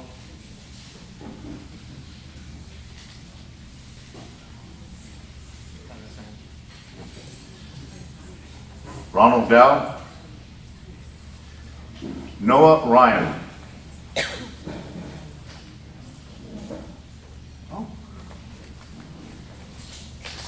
Bring the microphone down to you. We want to hear you clearly. My name is Noah Turner. I am 13 and I am protesting against the AI data centers destroying the countryside. This dates back before me. For years, my grandmother's put out cutout mezzanine pictures of houses together for her dream house. Back then, Latinos didn't have the amazing opportunities we do now. Because of that, my grandfather was a manual laborer, and he built that dream house that my grandma dreamed of for years. There, they raised families, and they call that rural livestock community home. I think I speak on behalf of the entire community when I say, but adding pollutant-enhanced data centers is a heartbreaking and unhealthy decision. Not only do they cause horrible noise pollution, especially in quiet rural areas, but they also cause light, air, and extreme water pollution alongside massive thermal discharge waste, which combined with excessive use of electricity can have a massive environmental footprint. Not to mention, this land is used for livestock and wheat to feed your families. All this to say, the data centers will have a horrible effect on the community we work hard to sustain. I also want to say that I know people have been talking about knowledge, but I don't think it takes a lot of knowledge that whenever a state is in a drought, it is not a good idea to add water usage data centers that will use over millions of gallons of waters. Thank you. Thank you.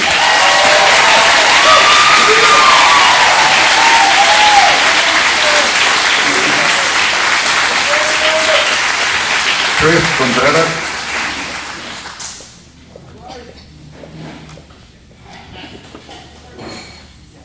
Hi, thank you so much for being here and for allowing us the opportunity to speak to you tonight. My name is Trish Contreras. I'm a Texan. I'm a Guadalupe County resident, and I'm a mom. I'm also a representative for the Clayton Tucker for Ag Commissioner campaign. Our team receives hundreds of messages a week. So many that it's hard to keep up with. These are from farmers and ranchers, rural community members, city folk, and everyone in between. Working Texans who are currently paying the consequences of these massive data centers being built near their homes and schools. These are the facts, real lived experiences still today. Farmers and ranchers reporting stillbirths and calves. Loss in weight in cattle, chickens laying 40 to 50% less eggs, livestock pets becoming ill, acting erratic, aquifers depleting, the destruction of wildlife habitats, loss in property values, cardiovascular and hearing issues in children and adults, soil contamination, reports of being surveilled, fire safety concerns, ground vibrations, light pollution, construction traffic day and night, noise pollution, and even in some cases acts of intimidation, and so on and so on. These are only a tiny fraction of some of the experiences people are reaching out to us about. These are their facts, their lived experiences still today, including that we're in an AI bubble, and it's already bursting. And that's the reason why they're trying to build them so quickly. For anyone suggesting that data centers are inevitable, and an argument that we've all heard before. AI is here and it's something that you just have to accept, and if you don't, we'll call you out for it and shame you and call you anti-progress. See, we do not take too kindly to anyone, especially corporate power and billionaires taking our land and our resources and telling us too bad, it's an inevitable thing, live with it. So to them I say, it's not not left versus right versus middle, or anti-progress versus progress. That's manufactured to get us to divide ourselves so that they can conquer us. And as things stand now, it is absolutely the top 300 versus the 300 million.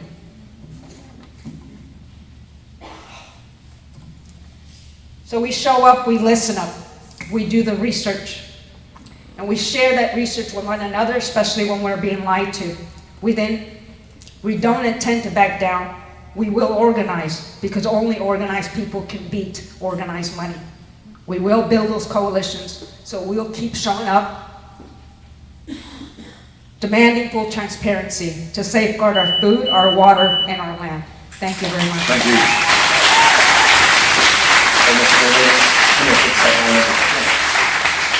Ladies and gentlemen, there's a silver Highlander XL3, a license plate WYP7940. You did not bingo, but you are blocking a black SUV that is looking to exit.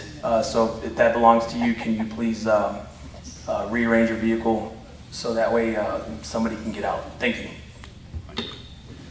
Next speaker, Fawn Voigt, followed by Kara Finlayson and Bobby Levinsky.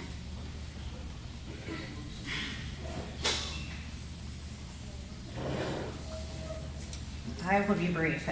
I'm Fawn Voigt. I will be brief, as we've had many amazing speakers that have spoken so eloquently to so many of our concerns and feelings as a community. I live a few miles away from this proposed data center. You have already approved and committed to supplying water to one data center. How can you know that the crystal clear system can handle a second data center when you don't yet know the effects of the first one? This seems to be a very clear and sound reason to deny this current request. I'm sure the people making decisions in Corpus Christi were doubtful that their decisions would result in the city being mere months away from no water. My second question is, can and how can you guarantee that the households you already service will not have water contamination, low water pressure, or further water restrictions due to these data centers?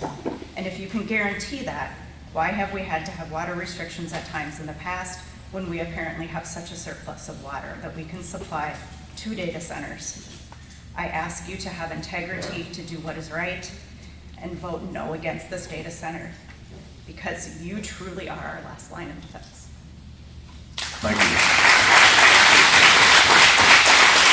Kara Finlayson.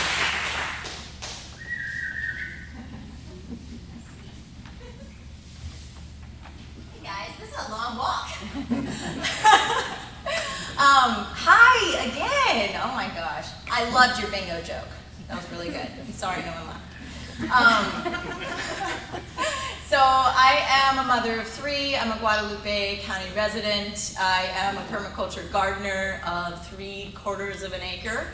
And I do everything I can with every drop of water I can, but you know what I barely ever do is water. I buy plants that don't need that much. So that's how I do it. It's crazy, I know. But I adapt. So if Texas tells me it doesn't have that much water, I'm like, okay, well, I'll find the plants who want to hang out with me and feed my family and provide medicine for my community that don't require a lot of water. Because you know what my mama taught me is not to be a burden. But I don't think these AI cuss word people, I won't say, mamas were in the picture. I'm just not sure they were. Because they're a huge burden. Big tech is a huge burden on all of us. Even just these little windows into everybody else's lives that they've stuck into our hands and told us that we need it. And then they made it so that we actually do need it now. Like I've had to check my phone a bunch of times to make sure that my baby doesn't need to be nursed while I've been waiting for my turn. That's awful. I'd love to just pay attention to everybody who's been speaking and sharing all of this incredible information. I am very watery. I'm very emotional. I feel a lot. Water is the element of emotion, and it's what we all need. This water's been drip, drip, drip, dropping on all of our hearts, trying to soften us up. We can't keep these walls up. This shame is gonna kill us. Accountability has been a huge theme in my life lately, and you know what? When you hold somebody accountable, they get pissed. But you know why? Because he feels bad. He feels like crap. I would love to make you some medicine, sir. I make medicine, that's what I do with my water. And I share it with everybody. You know what I do in water? I birth babies by Mary Littlefield Divine. That's what I do with my water. We can't give our water to these people who are so clearly a burden, who don't care about us and are harming us right now. Okay, can you guys please all join me in saying water is life? Because the thing I hate about this is it's so lonely. Okay, 1, 2, 3. Water is life. Thank you. Bobby Levinsky.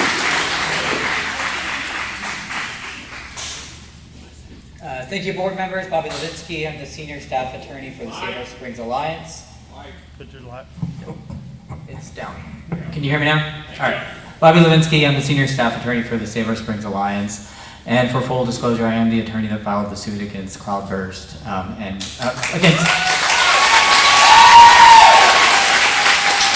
against Guadalupe about the Cloudburst and Palomino Alpha data centers. One thing I want to just kind of center this conversation on is why Crystal Clear is even here. So what guides all of this conversation, and it's the predicate for Crystal Clear's formation, is the Texas Conservation Amendment, which establishes that the conservation of water is both a constitutional right of the people and a constitutional duty of its government. When a district like Crystal Clear is created under this amendment, its board members are constitutionally obligated to manage water for the long-term benefit of all the people that they serve. The amendment was adopted in 1917 following devastating and severe drought across the state. That sounds pretty familiar today. Droughts left wells dry and communities were unable to secure the basic water's necessities that they needed. Crystal Clear was created by that by the legislature through that conservation amendment to carry out the conservation amendment's purposes. Because the district was created to fulfill that constitutional mandate, its board members carry that with the decisions that you make.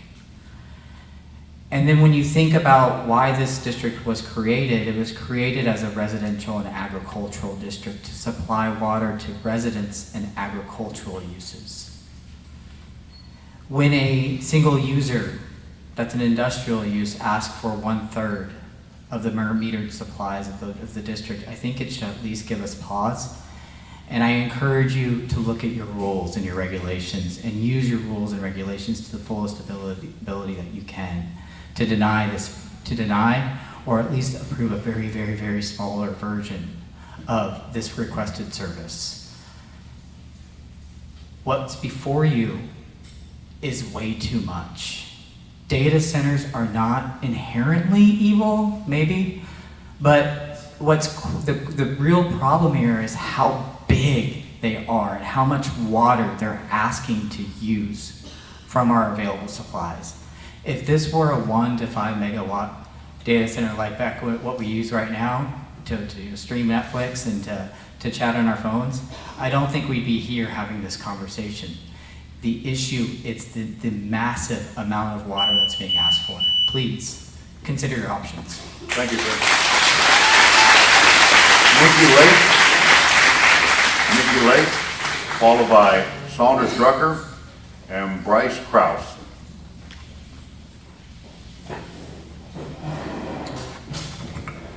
Hi, my name's Nikki Lake. I live in Guadalupe County. I'm a Crystal Clear SUD customer.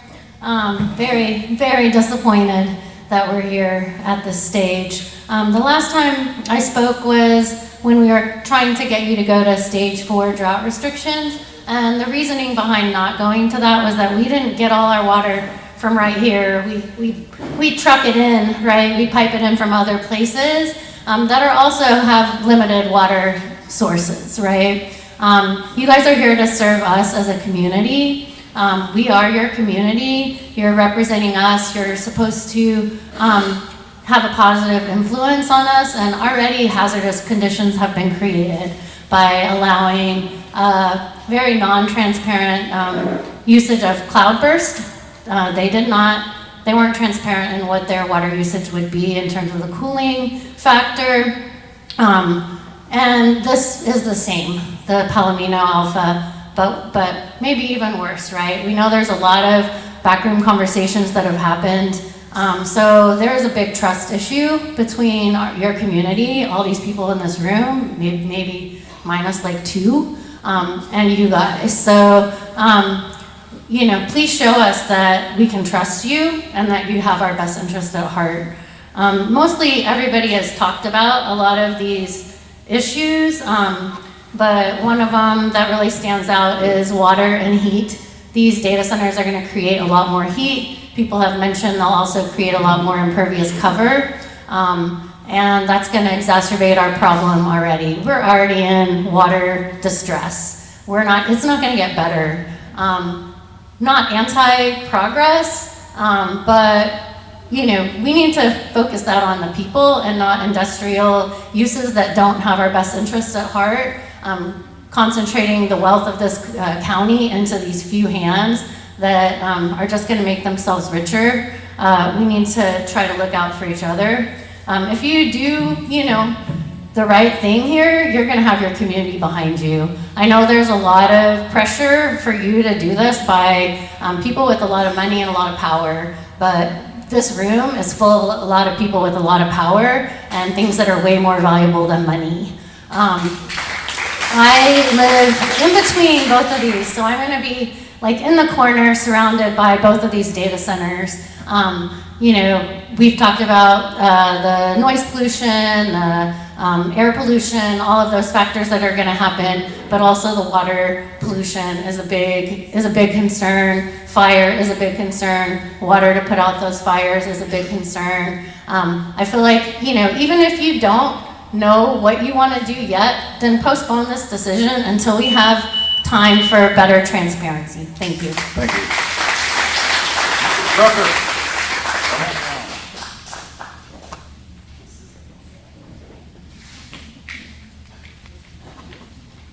Hello, thank you for allowing me to come speak today. First off, I wanted to talk about really the only thing that matters to me, and it's that sentence in the information request that was brought up by the Lindsay sisters earlier, where they say that end users can scale up to larger extreme water demands that need to be discussed at that time. That is code for these companies don't want to tell you how much water they're using. You are a water utility company asking a potential customer, how much water are you going to use? And they look at the floor and shuffle their feet around and give a little answer like a petulant little kid. You wouldn't allow it from anybody else. You wouldn't allow it from like a cement company asking for a certain amount of water. How much water are you going to use? Beyond that, I want to talk about something that nobody else has talked about. Something much more real than AI and data centers and everything we're doing here. For like the past, 30, 40 million years, just about everything that has lived and died on the Edwards Plateau, just to the west of us, has been pushed down the rocks, flowed down the rivers, and accumulated in a little line of dark soil along the eastern edge of the Edwards Plateau, known as the Blackland Prairie. You might not know it, but it used to be the most productive soils in Texas. The indigenous people here recognized how incredible and diverse this area was. The original colonizers, they recognized how good it was for farming. People used to fight over this because there was no better place in Texas to grow food. And now, they want to put data centers on top of it. data centers that use way too much water, or they use way too much power, or they output a massive amounts of heat that causes a heat island up to 12 miles surrounding the data center. All of this is going to dry out and further degrade this land that we have not been properly stewarding.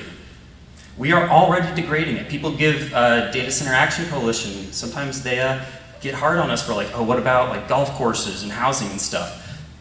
Those too, those suck. We've been bad. We need to be better. And there are people, like a lot of people in this room, who understand what we once had and the actual value of the land and the water and are interested in working together to restore it. Then you have other people who are not good stewards, who strip their land for parts and then sell it on their way out the door. Thank you. Thank you. Bryce Krause.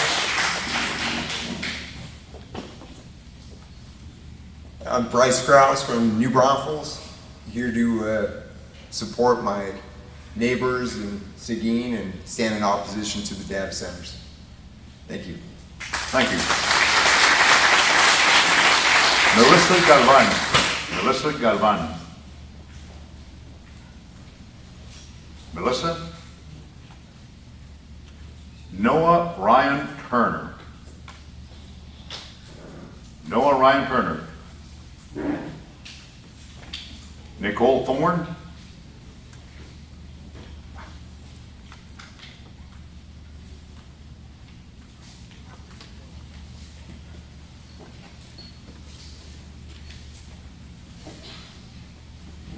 Goodness, this is a long walk. Whew. I don't, but I'd rather be stuck here than right there. Well, you know, I've heard about the data centers, and I love being on my phone, and I love to be on Facebook and on all these things that I use. And, you know, and I've heard some people say, yeah, but you use it all the time. Yeah, I do. I try not to.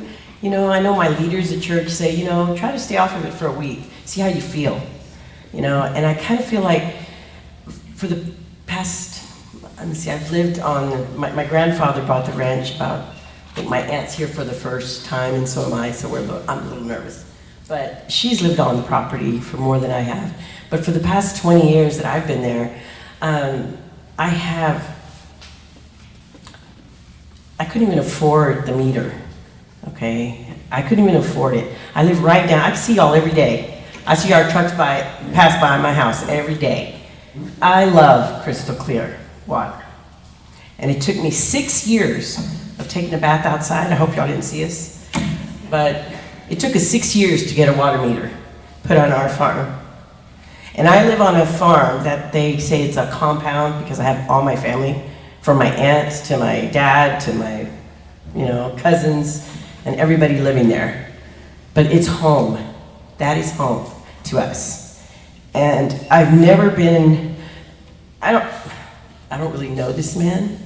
All I know about him is I've always seen him come into the restaurant where I used to work on 123, and what he would order all the time, and what he would, and I knew who he was, because, oh my gosh, he's here. He's got that cigar in his mouth. I know who he is, but I never knew him by his name till today. But I knew what he wanted to drink. I never saw a mean person in him. And I know his dad. But all I can say is that it was sneaky on how they went about this. You know, you hear everything at the waitress, you know, as a waitress. You hear everything. They talk to you about everything. I've heard some of y'all come in there and have conversations. Actually, maybe not y'all, because I used to work a while back, but you hear it, and they're all family. And I never had that connection with this man, but with everybody else I did. And so what I'm asking y'all today is to really consider and think about what we're doing. Because, again, y'all aren't here because you want to be like this in this situation, but this is our lives. We've lived here. He lives across the road practically from our house. You know, we live on the hill right behind the water. Give us what we deserve. We've been here a long time. Thank you. Thank you. Kayla Lambert. Kayla Lambert.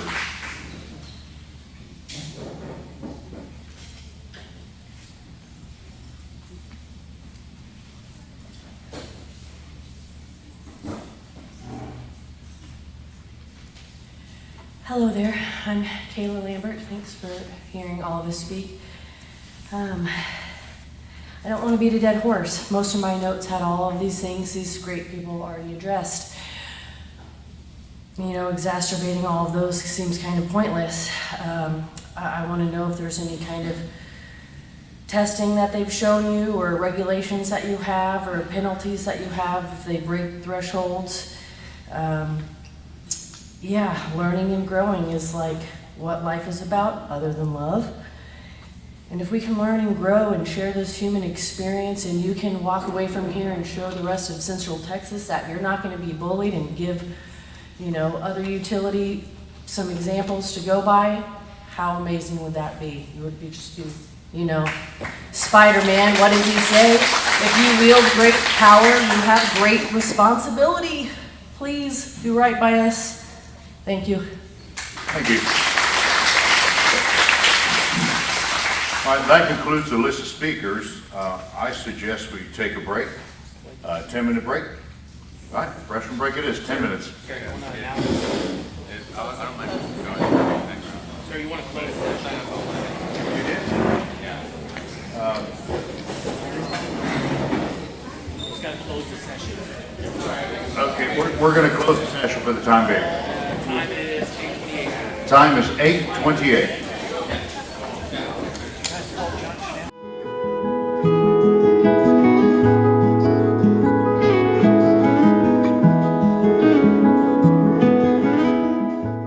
Gentlemen, we're going to go back into regular session. Time is 8:41. Just a reminder, the meeting is audio and video recorded.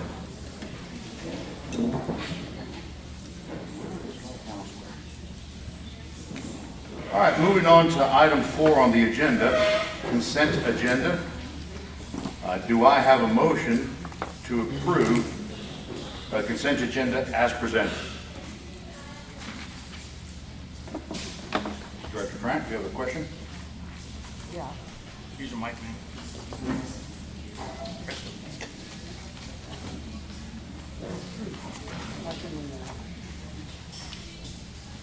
Yes, I would like,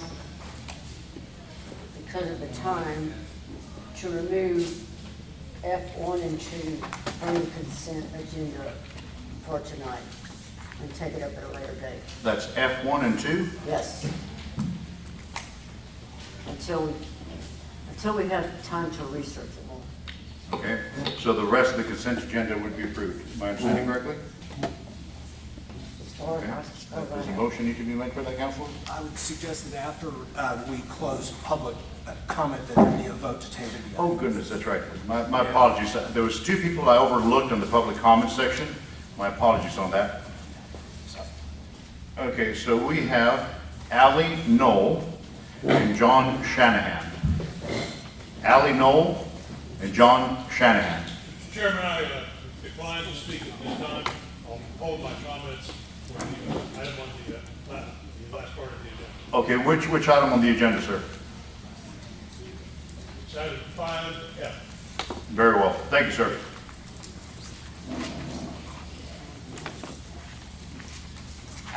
Ms. Knoll?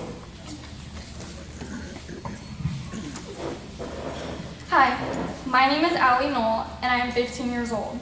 I'm very nervous, so please bear with me. I've never spoken in public like this. I live in Guadalupe County, and just imagine how important this topic is if some of the youngest and most impressionable members of our society have to speak out about it. I speak on the behalf of the people who believe they are too young to have an opinion or say in important matters like this. I didn't have a speech written until a couple minutes ago, so it might not be very put together, but listening to these people that spoke really sparks questions in me.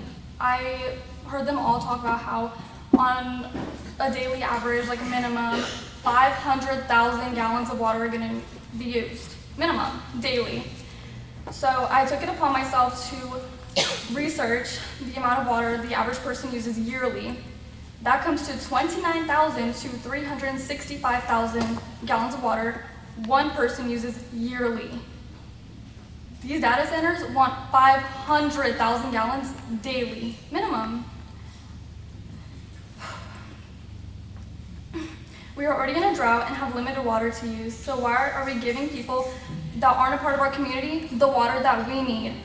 Our community is full of local businesses and farmers who produce food for us locally to eat that are arguably more healthy than normal store-bought food that come from bigger corporations that use chemicals on their produce.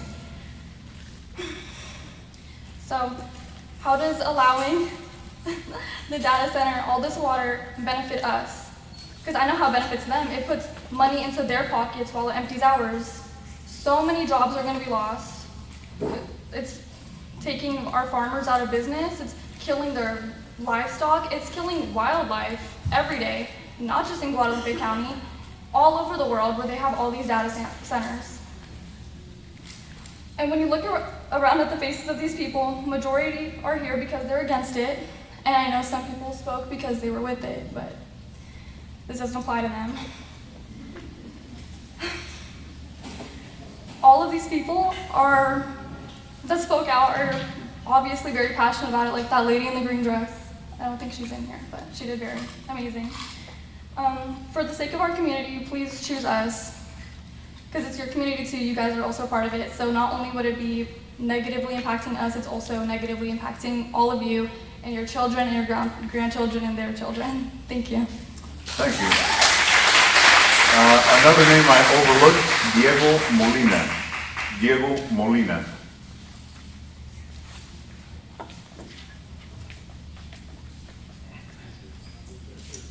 Hi everyone, good to be here again in front of you guys. Thanks for taking the time to see us today. And it's really nice to see the turnout. This is awesome.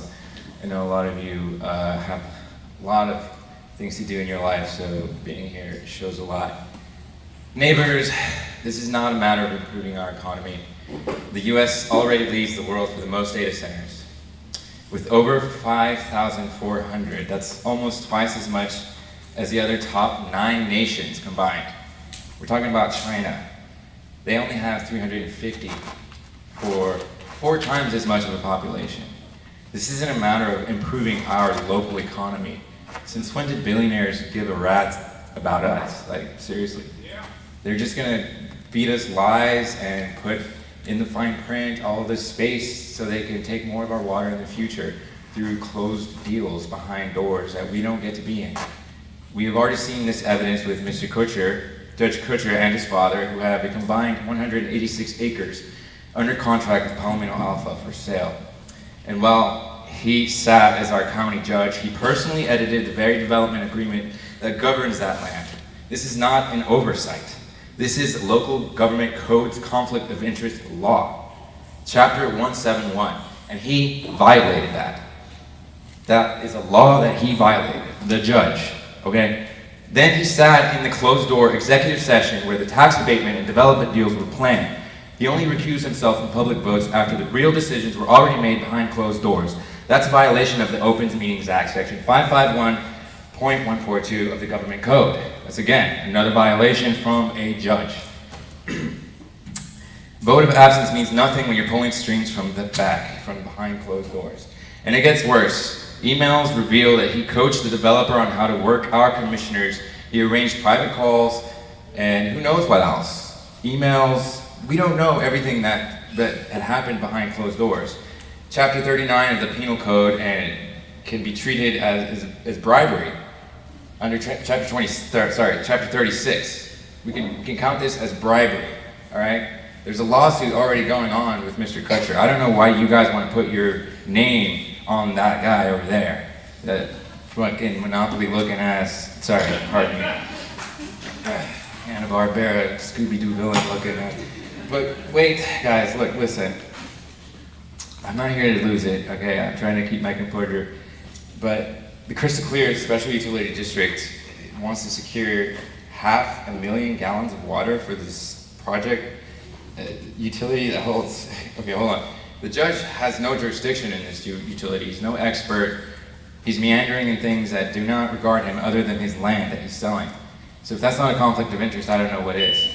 My ancestors were Cahualtican. They were from this land. We're all from this land. Somos esta tierra. We're guardians of this land. And these are my tribe members right here. They may not look like me, but we are what's inevitable, not AI. Thank you, sir.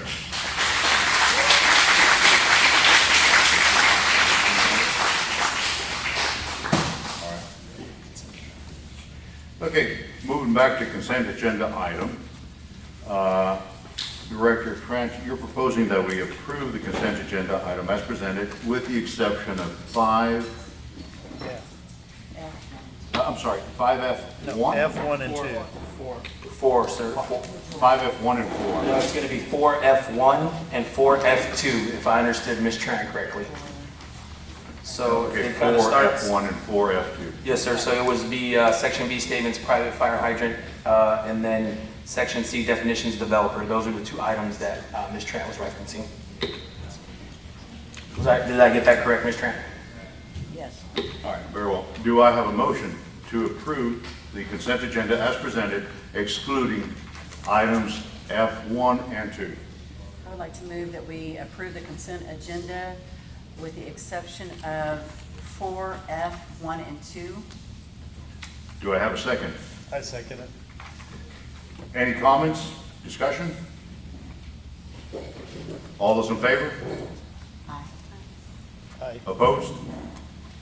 Motion carries. And just to clarify, that was to pull those for a different time. Yes, sir. Yes, sir. Those 2 will be discussed at another meeting. Yes, sir. The rest of the items are approved as presented. Yes, sir. All right, item 5A, filling in a vacant board seat. I would suggest we vote on 1 seat, and then we advertise like we did for this original board seat for 30 days and get some applicants. Does somebody have to make that motion, or? No? Okay, very well. Do I have any motion? So- to nominate? Yes, sir. We had 2 applications come in. One was Ms. Pam Kraft, who's sitting here in the audience, and then the second was a Mr. Brett Moyes. I don't believe Mr. Moyes has attended tonight's meeting, so if we would like to go about it, which the way in which you were talking about right now, Ms. Kraft would fill the vacancy that expires in November of this year, and then the 30-day posting, and at the next board meeting, we would look at filling the vacancy that expires at the November of 2027. Okay, so just to put names to the positions, she would be filling Ms. Cash's position, is that correct? Yes. And we'll be advertising Mr. Reininger's position for 30 days? Yes. Okay, very well. Do we need a motion for that? Or? You just, Howard, I believe they just need a simple majority vote. Correct. Yes, correct. Do I make the motion? Okay, well, I motion to approve Ms. Pam for this vacant position vacated by Ms. Cash. Is there a second? Second that motion. Any discussion? All those in favor? Aye. Opposed? Motion carries. Congratulations, Cash.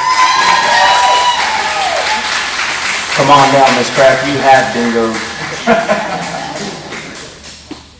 Now, I believe the secretary administers the oath, is that correct?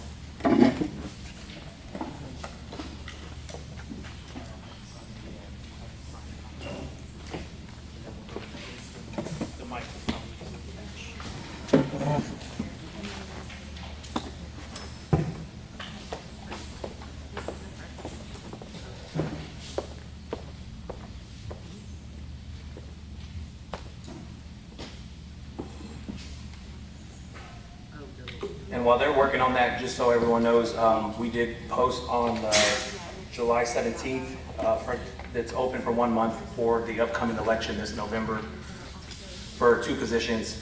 It would be, one would be Ms. Kraft's position that expires at the end of this year, and then the other one is Ms. Velasquez's position. She's at the end of her 3-year term, so there would be 2 positions open for election. So if you want to put your application in, you have from now until Monday, August 17th of next month. Mr. Saldana, what are the qualifications for any applicant? That they can find it on our website, or just they're listing it off right now. Yeah, Okay. it's posted on our website. And the deadline is August 17th, August you say? 17th. Yes, sir. By 5 p.m. Okay, very well.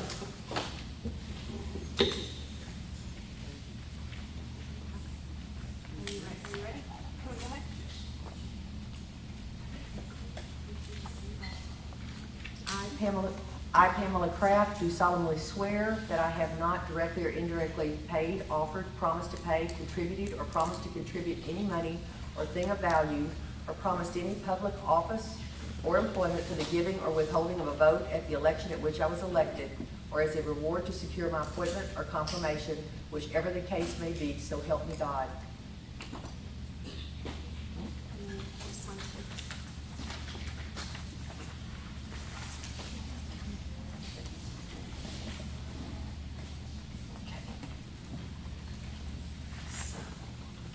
In the name and by the authority of the state of Texas, I, Pamela Kraft, do solemnly swear that I will faithfully execute the duties of the office of Director, Place 7, Board of Director at Crystal Clear Special Utility District of the state of Texas, and will to the best of my ability preserve, protect, and defend the Constitution and laws of the United States and of this state, so help me God.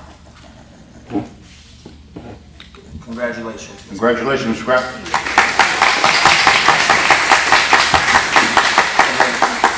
Just real quick, sir, just again to clarify, so that we're, tomorrow, staff will post on our website like we recently did for the vacant position. That is different than the notice of elections. So there's going to be... Yes. Yes, sir. I just wanted to say that. Yes, so just to clarify to the public, there's 2 things going on simultaneously. There's a vacancy left by former President Reininger, so we need to fill that vacancy. There's also 2 elections coming up in November. 2 seats are coming up for election. So that's another separate matter. So they're both running simultaneously. All right, next item, 5B, employee milestones and employee of the month. Yes, sir, as we've been tend to do, keep this relatively quick. We had a couple of milestones. We had our meter lead, Cheryl, she hit 7 years, and then we had Renee, CSR, who's hit 2 years. So again, it's good to see that we are gaining that continuity. And then our employee of the month was a operations department employee, Braden Webb. Again, just voted on by the peers, by his leads, that he's just gone above and beyond this month to support others outside of his day-to-day operations to keep the mission going strong for the district. Good to hear. Thank you. Next item, 5C, veteran deposit waiver. I believe Ms. Director Trent had a couple of questions.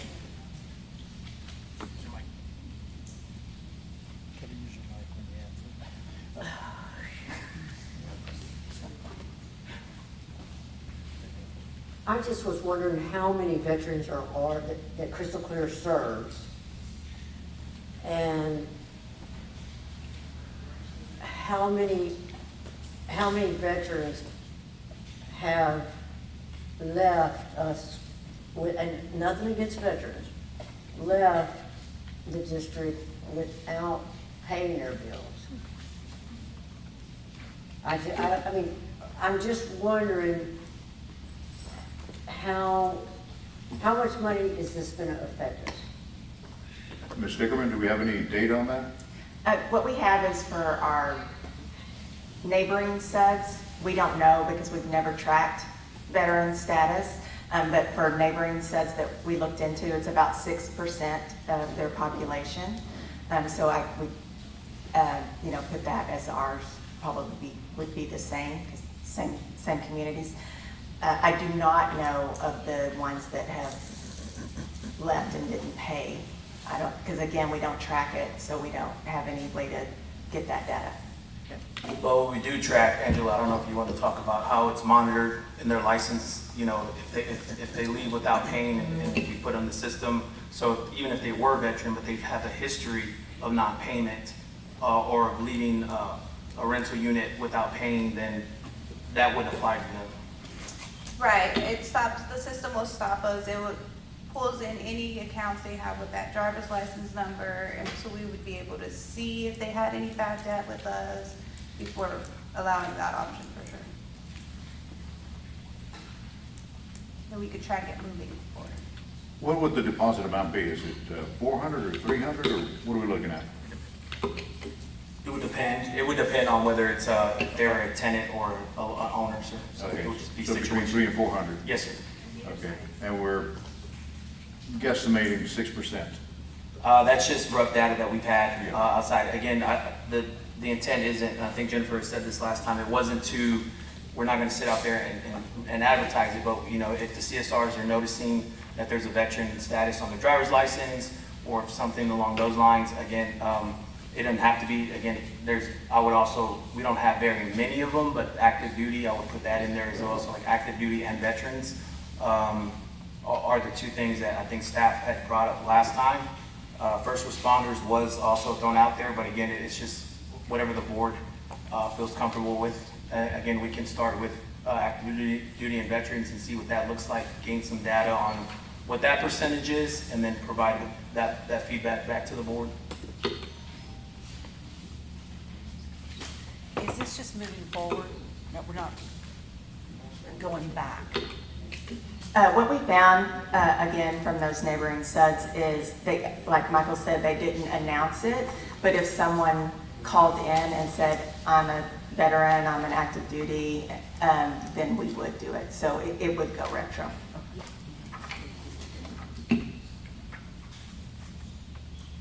But again, that's what the board wants. So if you don't want it to go retro, it doesn't have to.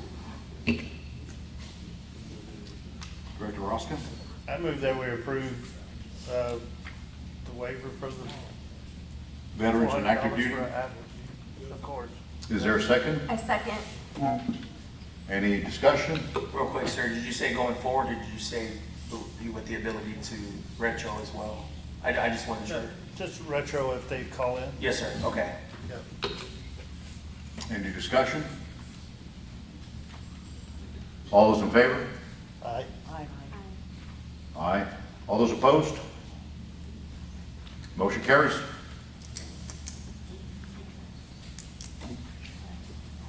Next item, 5D, update discussion and possible action of resolution authorizing for potential condemnation of property ID 167409, 56280, 56279, 56284, 139768, 56315, 56316, and 56317. Any discussion? Just one quick question. This, whatever has been offered to them, I know they haven't accepted it, but is that money put into some sort of registry so that they can get that at some point in time? We would, that deposit would be made after the special commissioners meeting. Okay. Yeah, that's. But it's not like they lose it completely, that money? No. Once the special commissioners conduct their hearing, that identifies the dollar amount that needs to be paid into the registry of the court. Okay, thank you. And before we vote on this item, is there any objection by any sitting board member to adopting a single ordinance or resolution for all the units of property identified in this item? Is there any what? What did you say? Any objection by any board member to adopting a single ordinance or resolution for all the units of property identified in the item? So do the vote on all of them come together, am I understanding correctly? Yes. Is there any objection to that? No. I'm gonna vote no. Well, you can Okay. vote, but you don't have an objection to proceeding with all of them No. together? Okay. Any further discussion?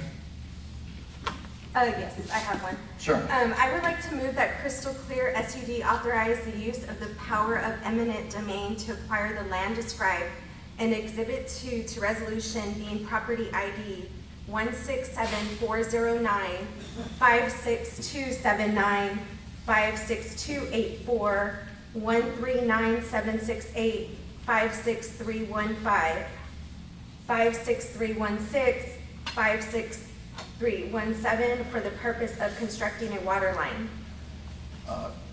Director Velasquez, did you read out 56280 also? Yes. Okay, very well. Second, I second. any discussion? All those in favor? Aye. Aye. That was a mouthful. Are you no? No?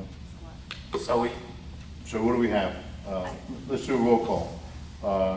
Director Kraft? Aye. Director Velasquez? Aye. Aye is aye. Nay. Nope. Aye. 4-2. 4, motion carries.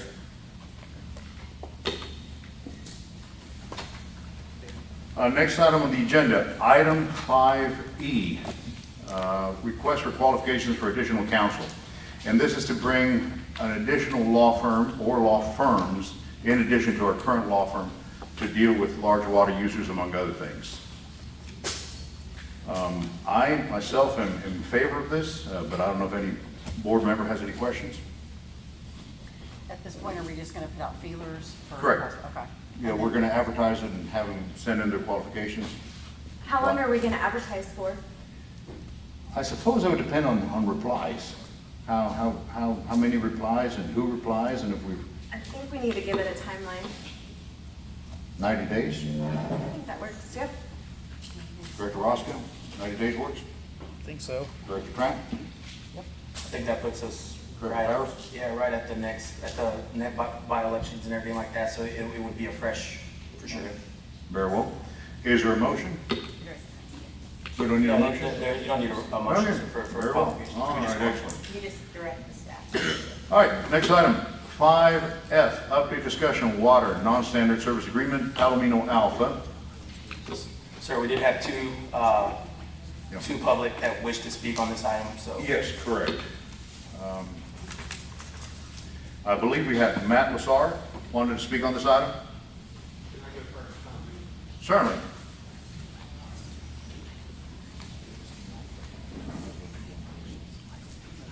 Mike's on, sir. Joseph, your light's on.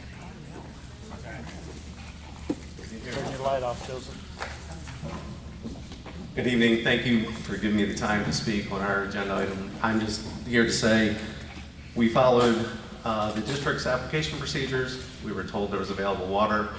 We have a contract on the table that without any issues, and all we would like at this point in time is a vote, yes or no on our contract. That's what we're requesting.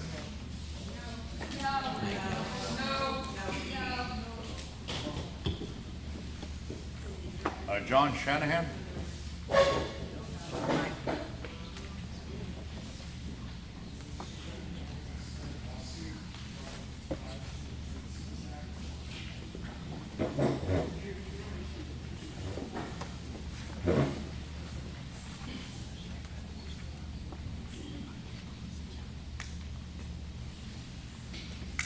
And the gentleman in the back, you were Matt, am I understanding correctly? Back there? Okay, very well, thank you, sir. Ladies and gentlemen, good evening, and thank you very much for providing the opportunity. I'm John Shanahan from Houston, Texas, and I serve as an advisor to one of the property owners in the district affected by the proposed Palomino Alpha development. I'm a city planner. I first found my way to Guadalupe County 56 years ago as part of a Texas A&M project to do city planning in Seguin in Guadalupe County. I've been involved in city planning in the state of Texas, in the United States, and in Europe for 40 some odd years of my career. I want to speak on behalf of the Palomino Alpha application. Tom Dubel, who's just spoken, has said that the applicant has followed all of the rules and regulations of the district and of the state water laws with respect to this application. The issue is entirely the question of water supply, water availability, and the decision by this utility district to make an allocation and not other extraneous matters having to do with heat domes, electric supply, etc. All of the technical and engineering matters have been completely answered by the engineering consultant who will follow my remarks this evening. One of the things that was said at the end of the last public meeting was do your homework. Remember that section? Remember that discussion? If all of those here had done their homework and read the extensive engineering report and technical reports and the Texas Water Plan for 2026, each would be able to understand that the homework has been done, the technical work has been supplied, all of the requirements of the state of Texas and of this district have been met. And I will simply close by saying that just as Tom Dubel said before me, I respectfully pray that you provide an affirmative vote to support this application. Thank you very much. Thank you, sir.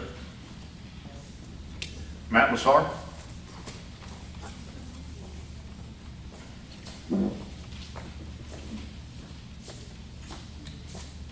Good evening, board members. My name is Matt Lasak.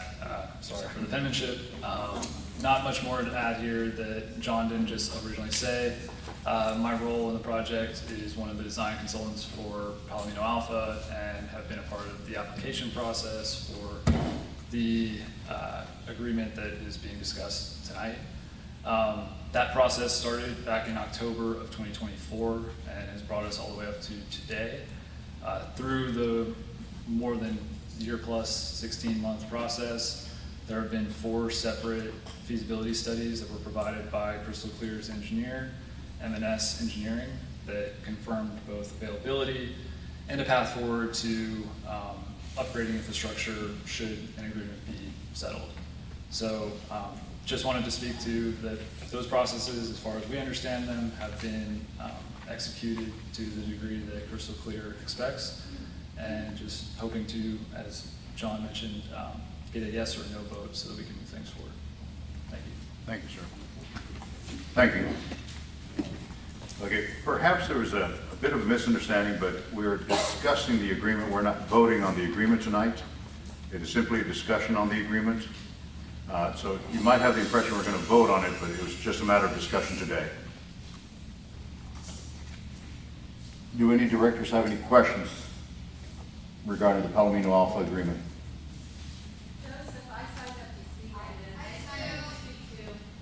I'm sitting citizen public comment and this item. Okay, I wish you would have mentioned it to me, but all right, very well, come on down.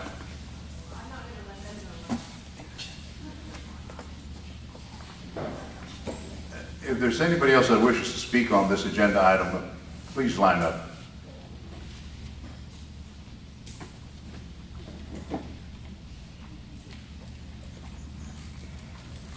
I'm going to respond to what those gentlemen just said.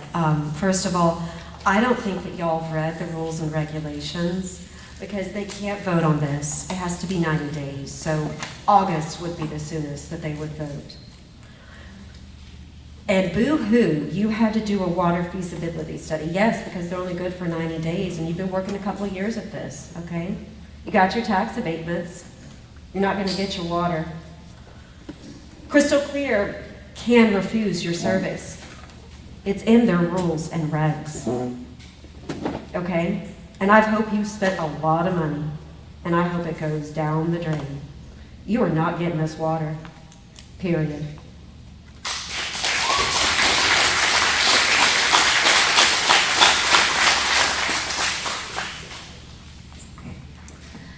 My name is Mary Littlefield Devine, and I live on York Creek Road in New Braunfels, Hayes County, and I do get my water from Crystal Clear.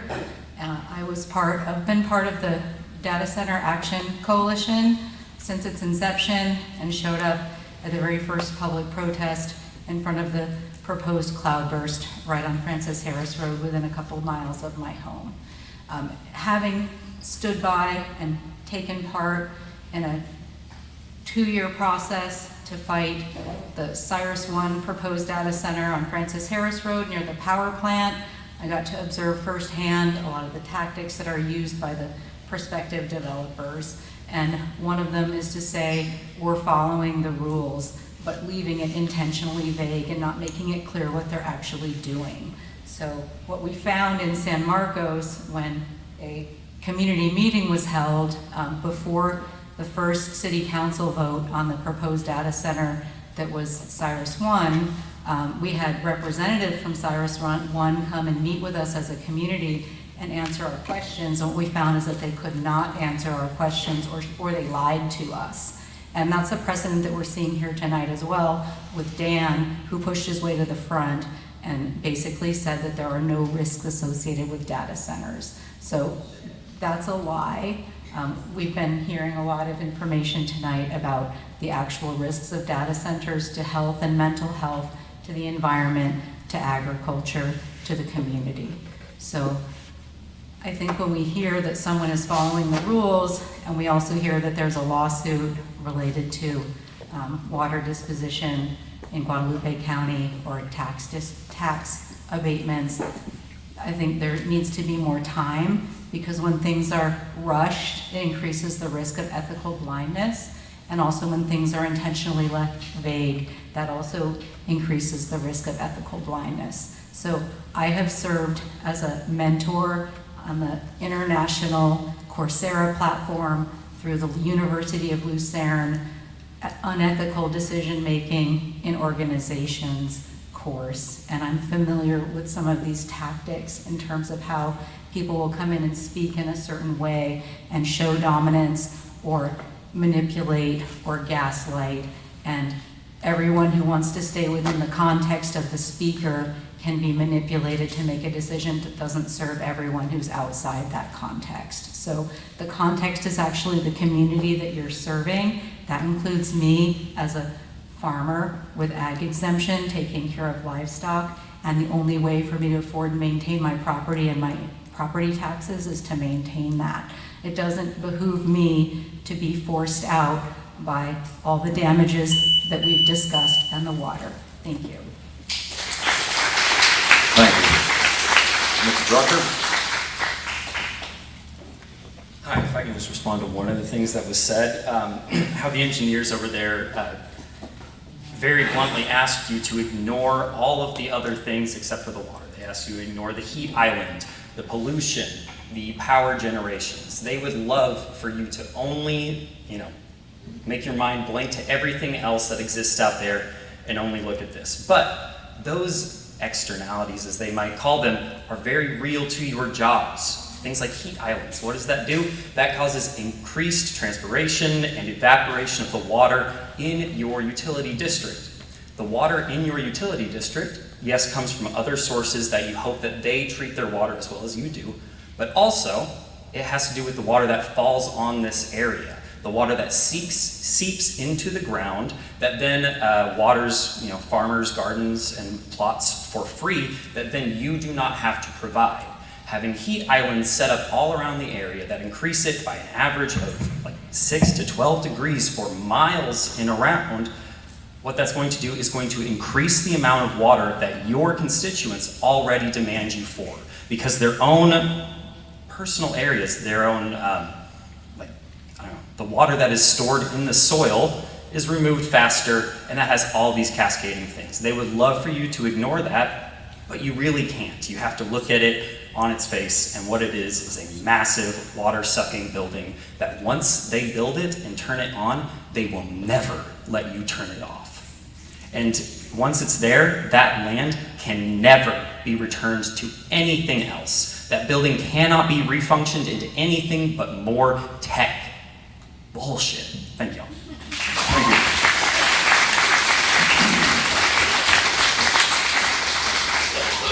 Is there any board member that wishes to discuss this any further? No? All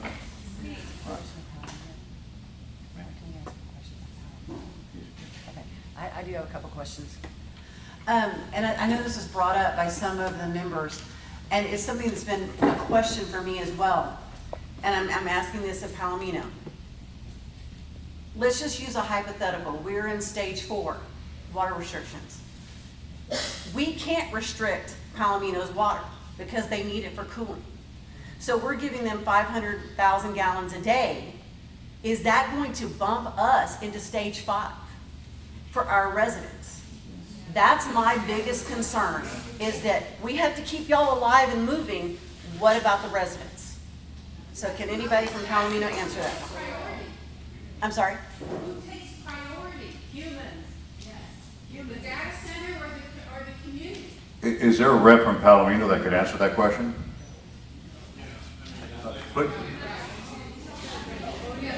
Well, sure, come up, please. Now, if I understood the question, The question is,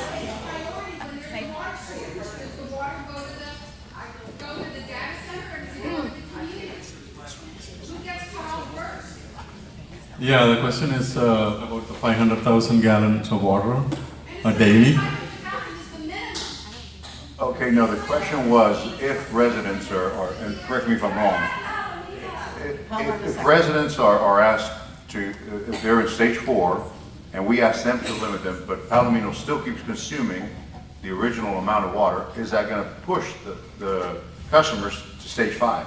Honestly speaking, I don't know, but I can state some facts. I definitely appreciate your honesty. Thank facts, you. Based on facts. Okay, well. He is not a representative of Palomino Alpha. He disclosed that earlier. Okay, are you a representative from Palomino? Dan, you want to come forward? No, the point is, 500,000 is not the daily use because of a closed loop. 25,000 is what. Okay, but the question being, are you a rep from Palomino that could give us a straight answer on that? I can answer the question. Somebody was asking they wanted a representative. Well, evidently we don't. Okay, gentlemen over there.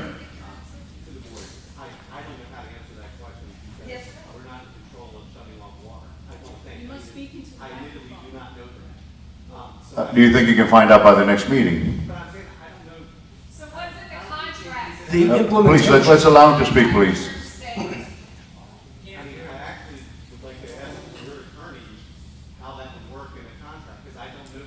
The decision of how to implement, drought contingency plan phases is entirely with the district. So I don't think that's a question that Palomino Alpha can answer. So the district could decide to shut down the water, minimize the water? Is it in your contract? Have you looked at it, and is it written into the contract that you guys are going to be held to? it is not currently in our contract. Then you need to nullify the contract, because you can't answer that within the contractual obligations that you are looking at signing. Okay, well, very well. That is definitely something you will consider and look into. Right now, it's a very good question that Director Patterson has brought up, and we're definitely going to look into that. And again, he is not a representative of Palomino. I am a good friend of Dan, that's all. Well, thank you for trying to answer the question nonetheless. Okay, All right. one point I want to make before I get off. I believe that wraps up the discussion for Palomino. Next item on the agenda. Counselor, do we have anything for executive session? We do not. Very well. Moving on to item number 7. Next regular board meeting scheduled for August 27th. Board members, is there any conflict? Director Roskin, Trent, Patterson, Velasquez, Kraft? All right. All right. August 27th it is. And then items for future agenda. We're obviously going to look into this one. We're going to put that on the agenda. Directors, is there anything you'd like to put for items on the future agenda? If not, you can also reach out to me. Administratively, sir, we have to get our cybersecurity training done at the next board meeting, so I will be reaching out to the directors, or if the directors can let me know how they would prefer to do that. If it's... And this is cybersecurity training for the board? Yes. Okay, very well. Yes, yes. Very well. Excellent. So I apologize, I will be reaching out to y'all, and I know y'all are very busy, but just trying to coordinate everything. All right, well, meeting is adjourned. The time is 9:23. Get it for you, sir. It is, yes, 9:23. 9:23. Thank you all for coming. We sincerely appreciate it. All right, everybody get home safe. Thank y'all.